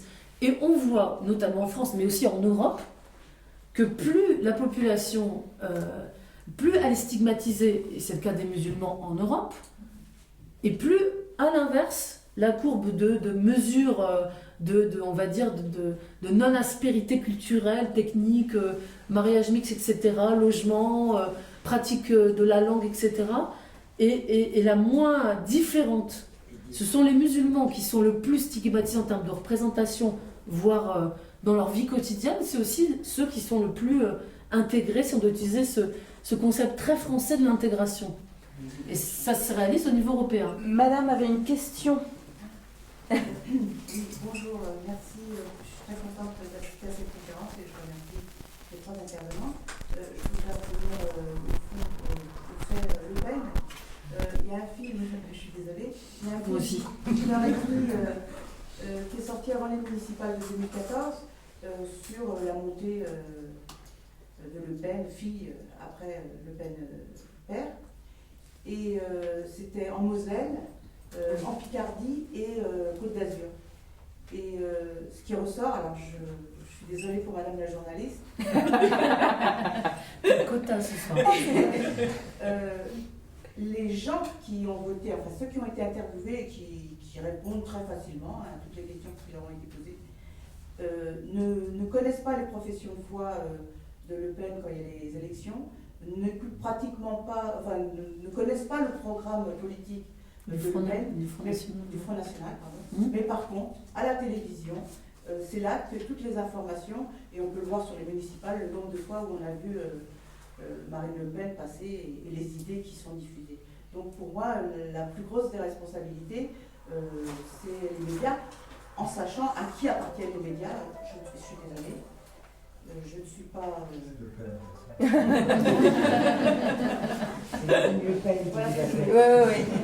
Non, mais du coup, ce qui est assez intéressant, c'est de voir qu'effectivement, la plupart des représentations aujourd'hui, alors que les médias, ou si se devraient en fait de travailler à effectivement déconstruire ces représentations et essayer de décrypter, du coup, véhiculent en fait ces mêmes idées reçues. Et notamment, je vais rebondir sur ce que tu disais à l'instant, sur la question de l'intégration, donc concept très français. Tu décris assez bien, Peggy, que finalement, ces descendants sont extrêmement intégrés, le plus de mariages mixtes.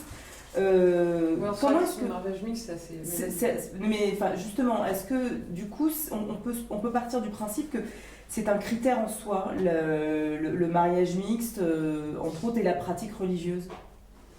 Alors, le mariage mixte, c'est vrai qu'on brandit toujours cette question-là comme étant un exemple, justement, d'une société dite multiculturelle, même si c'est un terme qui ne s'applique pas très bien au modèle français. C'est un exemple, justement, des apports d'immigration, du métissage, etc., etc. Il y a une sociologue qui s'appelle Michel Tribala qui parle même du meilleur indicateur de l'assimilation. Alors voilà, encore un autre terme aussi très spécifiquement français sur lequel on pourrait revenir, qui a d'ailleurs évolué au fil du temps, qui est plus à la mode parce qu'il signifie plus du tout la même chose qu'auparavant. Parce que l'idée de l'assimilation, c'est de dire, pour faire simple, qu'on oublie toutes ces particularités culturelles pour se fondre dans un soi-disant modèle unique français en oubliant tous les particularismes, avec tous les guillemets que vous pouvez imaginer dans la phrase que je viens de prononcer. Sur les mariages mixtes aujourd'hui, c'est à la fois un critère intéressant et c'est un critère qui est, me semble-t-il, de moins en moins opérant. Parce que est comptabilisé comme mariage mixte, c'est la définition même, l'union d'une personne de nationalité française et d'une personne de nationalité étrangère. Avec l'enracinement des personnes issues de l'immigration qui sont donc françaises, on peut comptabiliser comme mariage mixte une personne, par exemple, de nationalité française et d'origine algérienne qui se marie avec un conjoint de nationalité algérienne. C'est un mariage mixte, alors qu'au sens culturel du terme, ça n'est pas vu comme un mariage mixte. Au contraire, vous voyez l'idée, quoi. Donc le mariage mixte, c'est à la fois un critère intéressant, mais c'est un critère qu'il faut très largement nuancer aujourd'hui dans un vieux pays d'immigration comme la France. Et surtout dans un pays où l'immigration a tendance, quoi qu'on en pense, c'est une idée reçue, une immigration qui a tendance à stagner, voire à diminuer, je parle des flux là. Donc ça, c'est plus tellement opérant. Mais c'est un critère malgré tout qu'il faut continuer à regarder, parce qu'il peut être effectivement intéressant. Et ton autre question, c'était sur quoi? Sur la pratique religieuse. Le problème de la pratique religieuse, on en revient aux statistiques. C'est-à-dire qu'on ne peut pas mesurer scientifiquement cette question-là. On ne peut pas d'ailleurs faire de statistiques sur l'appartenance religieuse. On peut faire des estimations, etc. Mais donc le chiffre, il n'y a pas d'études scientifiques. De 5 millions de musulmans en France, c'est une estimation. Moi j'avais juste... Sans compter qu'il y en a qui sont laïcs, qu'il y en a d'autres qui sont... Exactement, on en parle. Il y a des trucs par là. Mais il n'y a pas... par exemple, ce terme d'islam de France, ça n'a pas de sens. Pourtant, Pasquale l'utilise très tôt. Aujourd'hui, je parle ça. Alors, parce qu'on parle beaucoup des discours, là on commence justement à aborder la question de l'impact que ça peut avoir au sein de ceux qui vivent des discriminations, quel est le rapport qu'ils entretiennent pour le coup avec ceux qui ne sont pas ou ne souffrent pas de discrimination, de stigmatisation, voire de violence raciste. leur rapport à la nation, voilà, quel est l'impact social. Et je voulais aussi aborder la question de l'intersectionnalité, parce qu'il y a très peu d'études finalement qui portent sur les questions, par exemple, de ceux qui sont issus de parents immigrés et qui sont en proie à des questionnements par rapport à leur orientation sexuelle, à leur identité de genre, enfin à des difficultés ou à des questionnements par rapport à ça en fait. Et ce serait vraiment intéressant de se pencher sur ce type de sujet. J'ai eu peur quand vous avez dit intersectionnalité, je me suis dit qu'est-ce que ça veut dire, mais je vois un peu plus où vous voulez en venir concernant la perception des problématiques. Tu veux peut-être répondre? Non, mais j'ai compris un mot, donc je voulais le dire. J'ai partagé ma joie. Voilà. Bah oui, non, comme Naïma, c'est une question super intéressante, mais là j'ai pas d'éléments. Très franchement, moi je suis pas du tout spécialiste de cette question-là. C'est pas très développé en c'est France, pas ces développé, études. voilà, ces études-là sont, me semble-t-il, peut-être que... Non, il y en a que en revanche, certaines... Même si vous voulez, vous avez quand même, au moment où il y a eu les manifestations pour le mariage pour tous, vous avez quand même eu pas mal de familles musulmanes qui ont été contactées et qui ont participé parce que c'est un phénomène de société qui n'arrive pas à franchir. C'est quand même un élément important dans lequel il faudrait quand même qu'il y ait des études qui soient faites. Voilà, mais il n'y a pas d'études. Pour l'instant, il n'y a pas. C'est ça le truc. Moi, dans ma position, j'écoute pas mal de gens qui justement ont ces problèmes de cacher leur sexualité avec une souffrance incroyable, parce que aussi libres qu'ils soient, y compris dans leur rapport avec leur famille, c'est quand même un questionnement. C'est quand même un questionnement. Et ça, peut-être qu'à l'avenir, il y aurait aussi un travail à faire sur ce genre de... Bon. Dans les pays anglo-saxons, c'est assez développé, mais nous, on n'a pas encore cette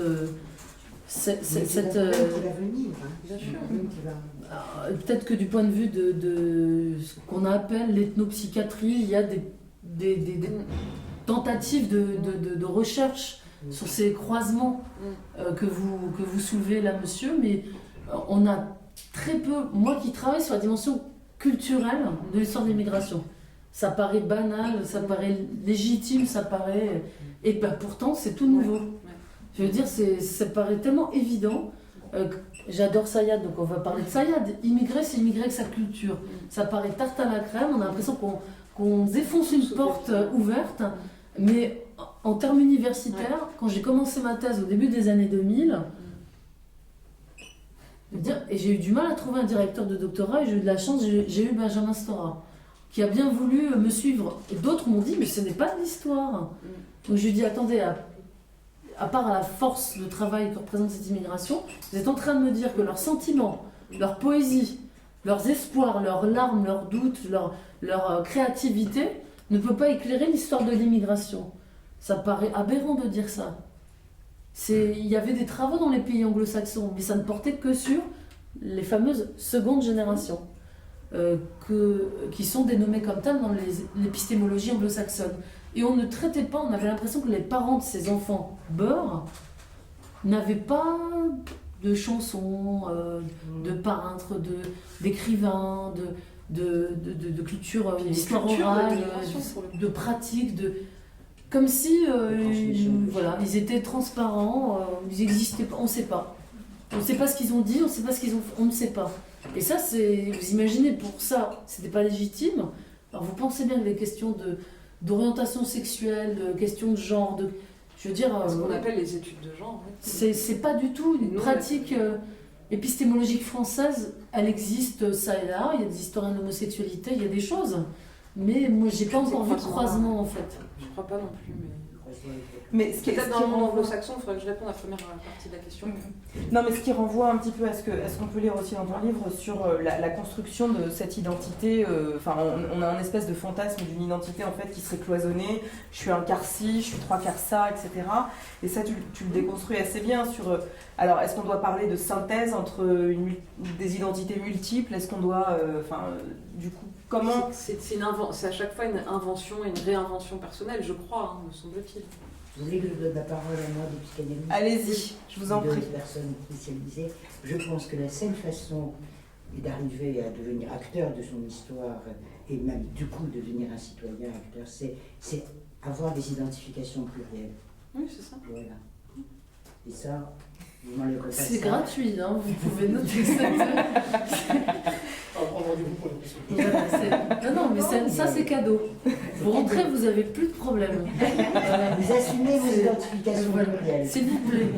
Mais je vais Bon, juste, mademoiselle. je vais juste dire un mot peut-être pour Alors, répondre à la toute première partie de la question. Je vais être obligée d'aller très vite parce qu'il y a d'autres questions. Par rapport au sentiment d'appartenance, par contre là il y a des études et on voit très clairement que justement cette question du conflit de loyauté c'est vraiment quelque chose de totalement fantasmé. 93% des descendants d'immigrés se sentent français. Donc il n'y a pas de sentiment de désappartenance ou de désamour par rapport à cette question du sentiment d'être français. En revanche, sur les études de discrimination, si on va plus précisément, ils disent bien « je me sens français, mais on ne me voit pas comme tel ». Ça apparaît très très fortement dans toutes ces études-là par rapport à ce que vous avez soulevé tout à l'heure. Donc, je suis obligée d'aller très vite, il faudrait creuser évidemment, mais voilà deux éléments qui paraissent évidents, hein, mais qu'il est toujours bon de rappeler, parce qu'on dit toujours ils n'aiment pas la France, ils ne se sentent pas français, parce qu'en plus il faut faire allégeance, comme disait Naïma. Mais justement, la marche pour l'égalité, c'est un grand cri d'amour pour la République. Hein. C'est quelque chose de fondamentalement républicain finalement. Ce que n'a pas dit Peggy, c'est que ce sondage a été fait le soir de la victoire de l'équipe de France, en 98. Tout le monde était français ce jour. Non, j'étais en train de me dire, mais où est-ce qu'elle veut en venir alors? Ne me fais pas des blagues comme ça. Je dirais 120% des... Non, je m'inscris en faux. Non, je vais vous donner la date, c'était pas comme ça. Alors, mademoiselle, il y avait monsieur aussi. Ouais. Bonsoir et merci beaucoup pour vos interventions. Je voulais parler d'une étude qui était sortie récemment qui essayait d'un peu catégoriser la population française en différentes catégories. Et il a émergé de cette étude qu'il existait une catégorie de Français qui serait issus de l'immigration et qui voterait, qui aurait une sensibilité politique qui ferait qu'économiquement elle serait plus à gauche et pour les questions de société plus à droite, plus conservatrice. Est-ce qu'aujourd'hui justement dans le paysage politique français il ne manquerait pas un parti qui serait plus représentatif de ces générations d'immigrés et qui permettrait au moment des élections d'en faire un réel enjeu et pas de les stigmatiser justement? Moi j'ai un début de réponse. À mon avis, c'est une erreur de penser que ces populations est homogène. Déjà. Je ne sais pas de qui vous parlez là, parce que c'est tellement vaste. Deuxièmement, bien sûr que ce genre de mesures ont été produites pour pouvoir capter le poids politique d'un vote qui serait... On nous a dit quand même à 80% dans les quartiers populaires, et en gros... pour ne pas les nommer les Arabes et les Noirs, à gauche, etc., etc. Et que sur les questions de mœurs, mariage pour tous, etc., moi, à mon avis, c'est faux, parce qu'il n'y a pas d'homogénéité. C'est comme quand on parle de communauté, communautarisme. Je veux qu'on me prouve, au sens technique du terme, qu'il y a une communauté homogène avec des référents, un groupe d'appartenance qui serait, je ne sais pas... le rap, le football, le PSG, l'islam, je ne sais pas. C'est comme quand on dit un islam de France ou les musulmans de France, etc. Je ne vois pas de cohérence. Il n'y a pas de vote musulman. Non, mais en fait c'est ça, c'est surtout que ça a été une création, là encore, de certains confrères, sur la possibilité en fait de figer un espèce de vote musulman qui irait plus à droite dans le cadre... Mais oui, mais parce qu'il y a eu énormément de papiers dans la période pré-municipal, après le mariage pour tous, sur la capacité en fait pour la droite à figer en fait un vote musulman, sachant que cette déception sur les valeurs sociales faisait qu'une population potentiellement à gauche pourrait se reporter sur la droite. Il n'y a rien d'évident là-dedans. Est-ce que c'est pas ça qui fait le succès d'Alain Soral? Je suis désolé, mais... Wow. Non, mais c'est ça. Non, mais c'est intéressant. Si. Mais alors là, on est parti sur... pour le coup, c'est... Il est 8h moins 5, donc du coup, je pense que... Parce qu'on me regarde en me disant, Alain Soral, là, on n'aura pas le temps. C'est un objet d'une autre... Mais j'invite Chloé et Jean-Paul qui sont au fond à créer une autre partie de débat sur le vote musulman et Alain Soral. Ou alors à regarder, parce que c'est une question qui pour le coup, on va faire de l'autopromo, mais on parlait d'Awes Séniger qui était parmi nous ici il y a à peu près 1 mois et demi, et ça a fait partie donc des questions qui ont été posées. Et lui qui est un spécialiste de l'islam politique qui a longuement répondu, donc la vidéo est en ligne. Voilà. Monsieur, vous aviez une dernière question? Oui, vous, monsieur. Oui. Il y avait monsieur au fond aussi. C'était une voilà. question qui rebondit sur trois choses qui ont été dites, c'est un peu l'inconvénient. Enfin, dans ce genre de débat, évidemment, il y a des moments où on voudrait rebondir sur telle ou telle chose. Non, sur le sentiment d'appartenance en particulier, il y a aussi un autre signe qui est intéressant, c'est quand on travaille avec des jeunes, entre guillemets, issus de l'immigration, je mets tous les guillemets qu'il faut, de différents pays, parce que moi je m'en occupe dans un contexte franco-allemand au crime national. Les jeunes français, entre guillemets, issus de l'immigration, et on peut presque généraliser, même si en France ils se sentent discriminés, ils se sentent même en manque d'appartenance, dès qu'ils sont à l'étranger, en contact avec d'autres étrangers, alors là ils sont plus français que tous les autres Français dits de souche, et pas seulement de manière superficielle. C'est-à-dire Est-ce qu'ils cherchent en premier lieu où ils vont manger? Qu'est-ce qu'ils vont manger? Parce qu'il faut être clair. Qu'est-ce qu'être français à l'étranger? Ça, c'est un aspect. Je vais vous donner un autre exemple qui est beaucoup plus grave et beaucoup plus sérieux. J'accompagne un groupe de jeunes Français et de jeunes Allemands dans un camp de concentration allemand à Ravensbrück. Des jeunes Français du Val-de-Marne, donc où les jeunes issus et machin sont particulièrement bien représentés. Eh bien, à l'issue de cette visite, je vois des jeunes, entre guillemets, d'origine maghrébine, avec tous les guillemets qu'il faut, dont la réaction est de chanter la Marseillaise. Face à ça, les enseignants sont complètement médusés, stupéfaits, ne comprennent rien, ne comprennent pas ce qui se passe. Et quand on réfléchit, on peut comprendre et on peut analyser. Mais c'est un autre exemple. Bon, je ne détaille pas, si ça vous intéresse, je pourrais en parler et comment on peut l'analyser. Mais c'est un de ces multiples exemples de sentiments d'appartenance qui se révèlent dans des situations parfois même très inattendues, alors qu'on n'a pas, justement, on n'a pas du tout le même genre de choses, par exemple, pour des jeunes Allemands, d'ailleurs, qui n'étaient pas, d'origine immigrée, et qui se retrouvent en France et qui vont pas dire qu'ils sont tellement parce qu'ils ne sont pas. Je vais vous couper, monsieur, pardon, parce qu'en fait, on arrive au bout. Je vais prendre juste la question de monsieur, on va tout répondre rapidement. Très rapidement. Oui, justement. Le deuxième point, c'est aussi par rapport au discours qu'on entend très souvent sur la double culture, la triple culture, enfin bref, l'espèce de discours un peu victimaire qui présente comme un clivage la situation dans laquelle sont les gens, l'immigration et l'issue de l'immigration. Et la question que je me pose, elle est aussi en termes parfois de pédagogie, c'est comment faire pour que ce qui effectivement peut être vécu parfois comme un clivage soit vécu comme un enrichissement. Et là, je crois qu'il y a énormément de choses qui sont possibles en termes de pédagogie, d'environnement et aussi de représentation. Après, je détaille. Mais là, on n'aura malheureusement pas le temps. Monsieur, alors vous avez... Ah oui, il y a deux... D'accord. Alors, rapidement, dites-moi. Une question d'information. Vous avez employé le mot qu'à un moment donné, le beurre était la figure de l'avenir de l'immigration. Alors, j'aimerais bien savoir un petit peu à quel moment, à quelle époque, dans combien de temps, dans quelle configuration et pour quelle catégorie de population. Alors, juste, Naïma, monsieur, et on prendra toutes les questions en même temps et ce sera très rapide. Simplement, en fait, vous aviez évoqué tout à l'heure le modèle d'intégration. En fait, en quoi est-il pernicieux pour, encore en mais encore plus de stigmatisation et si on compare par exemple à un modèle anglo-saxon, est-ce que le modèle anglo-saxon serait préférable par exemple? Ok. Alors, on va essayer de coupler tout ça et d'aller vite sur la question du beurre. Tu dis ça parce que je suis ch'ti, c'est ça? C'est ça. Oui, non, mais discrimination contre les gens du Nord, je note. Non, pour faire court, il y a un édito très célèbre de Serge July, le soir de l'arrivée de la marche pour l'égalité contre le racisme, qui s'appelle Paris sur beurre. Alors la une, c'est Paris sur beurre, et l'édito, c'est le Paris des beurres.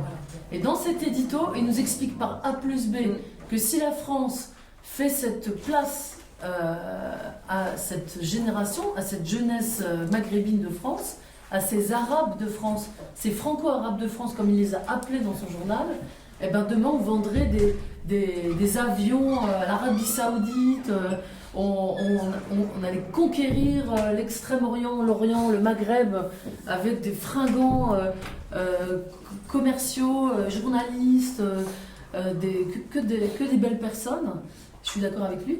Et partant de ce principe, d'autres ont même titré « Ciao l'immigration », point d'interrogation, point d'exclamation, pour nous dire que le temps de l'immigration, c'était terminé. C'était le temps des beurs, qui était une espèce de transition vers les Français, qu'ils allaient être à travers la génération de leurs enfants. Et donc leurs enfants, les enfants des beurs, ces beurs-là ont une 50aine d'années aujourd'hui. Si on se réfère à la chronologie, leurs enfants ne seraient donc ni des beurs, ni des immigrés de la 3e ou ni des immigrés à la 4e génération, ce seraient des Français. Et Peggy le démontre dans cet ouvrage que ce fantasme ne s'est pas réalisé, bien au contraire, et qu'il y a eu des glissements sémantiques dont tu parlais tout à l'heure, jeunes des cités, jeunes des banlieues, musulmans, terroristes. Si on glisse un peu comme ça, on se retrouve voilà, avec des catégories qui sont de plus en plus stigmatisantes, suspicieuses. Et pour répondre à Pierre sur la dimension pernicieuse, moi je ne maîtrise pas le modèle anglo-saxon, puisque le monde anglo-saxon est assez vaste, pour vous dire s'il est mieux, moins bien, si les accommodements québécois ou canadiens sont mieux que notre modèle, voilà, sur notre modèle républicain. Je dirais simplement que cette injonction à l'intégration, c'est français. Ouais. C'est un concept français. On ne parle pas d'intégration au sens français du terme dans d'autres territoires, comme par exemple l'ère anglo-saxonne. Et ce concept même... Pardon ? En Allemagne, c'est complètement d'actualité maintenant. Oui, mais dans le sens, c'est comme tout à l'heure quand on parlait d'indigène, comment on acceptait ce terme, à quel moment historique on se référait, le mot n'a pas le même sens. Il a un sens primaire et un sens historique. Et le sens qui est donné au contour du mot intégration et au concept donc des personnes qui seraient intégrées, c'est un concept qui est très récent et qui a des connotations qui sont vraiment franco-françaises. Et ça, cette problématique, elle n'a pas encore disparu, et toute cette lingua republicae, si on reprend les travaux d'Éric Hazan, qui produit tout un vocabulaire, ces fameux clandestins qui deviennent des sans-papiers, ces fameux seconde génération beurs qui deviennent français issus de la diversité, ce sont à chaque fois des termes derrière lesquels il y a une réalité que décrit Peggy dans cet ouvrage, tout à fait abordable, parce que tout prix de 18 €. Donc on va finir avec exactement. Et d'ailleurs, pour rebondir sur cette question du monde anglo-saxon, figurez-vous que le débat qui agite en ce moment la Grande-Bretagne, c'est la question de la laïcité à la française et de la possibilité en fait d'interdire que ce soit le voile, la burqa et autres. Idem à Québec. Voilà, exactement, dans l'espace public. Donc comme quoi, les débats qui nous agitent aujourd'hui et les glissements sémantiques autour, voilà, par exemple, de la définition de la laïcité, on a tendance à... Ils s'exportent. Et puis c'est surtout que le communautarisme, par exemple, enfin, le modèle anglo-saxon, j'aime pas le mot communautarisme non plus, parce que c'est pas aussi évident que ça pour le définir, est en train, en fait, de regarder ce qui se passe ailleurs et d'essayer, pourquoi pas, d'importer, en fait, ce modèle français laïque, laïcité, qui est un terme... Enfin, je suis pas là pour porter un jugement, mais la terminologie même, en fait, a changé et a glissé. C'est-à-dire que la définition même de laïcité, il y a quelques années, n'est plus celle d'aujourd'hui. Et l'instrumentalisation politique, et du coup repris par les médias, fait que... Voilà. Donc ce débat que vous avez en France s'exporte en Angleterre. Tout ça pour dire que est-ce qu'on est plus étranger est-ce qu'on est plus français quand on est à l'étranger? Oui. On connaît quelqu'un très bien qui n'a jamais été aussi français, qui s'appelle Nadir Dandoun, qui est cité dans l'ouvrage, qui n'a jamais été aussi français que quand il a vécu en Australie. Et je dis ça en un chapitre dans cette question de quitter la France pour des raisons parce qu'on a l'impression de trop subir les discriminations et se sentir enfin français à l'étranger. Dans les yeux de l'autre. Voilà. Je crois qu'on va être mis dehors. Donc écoutez, merci beaucoup de votre participation.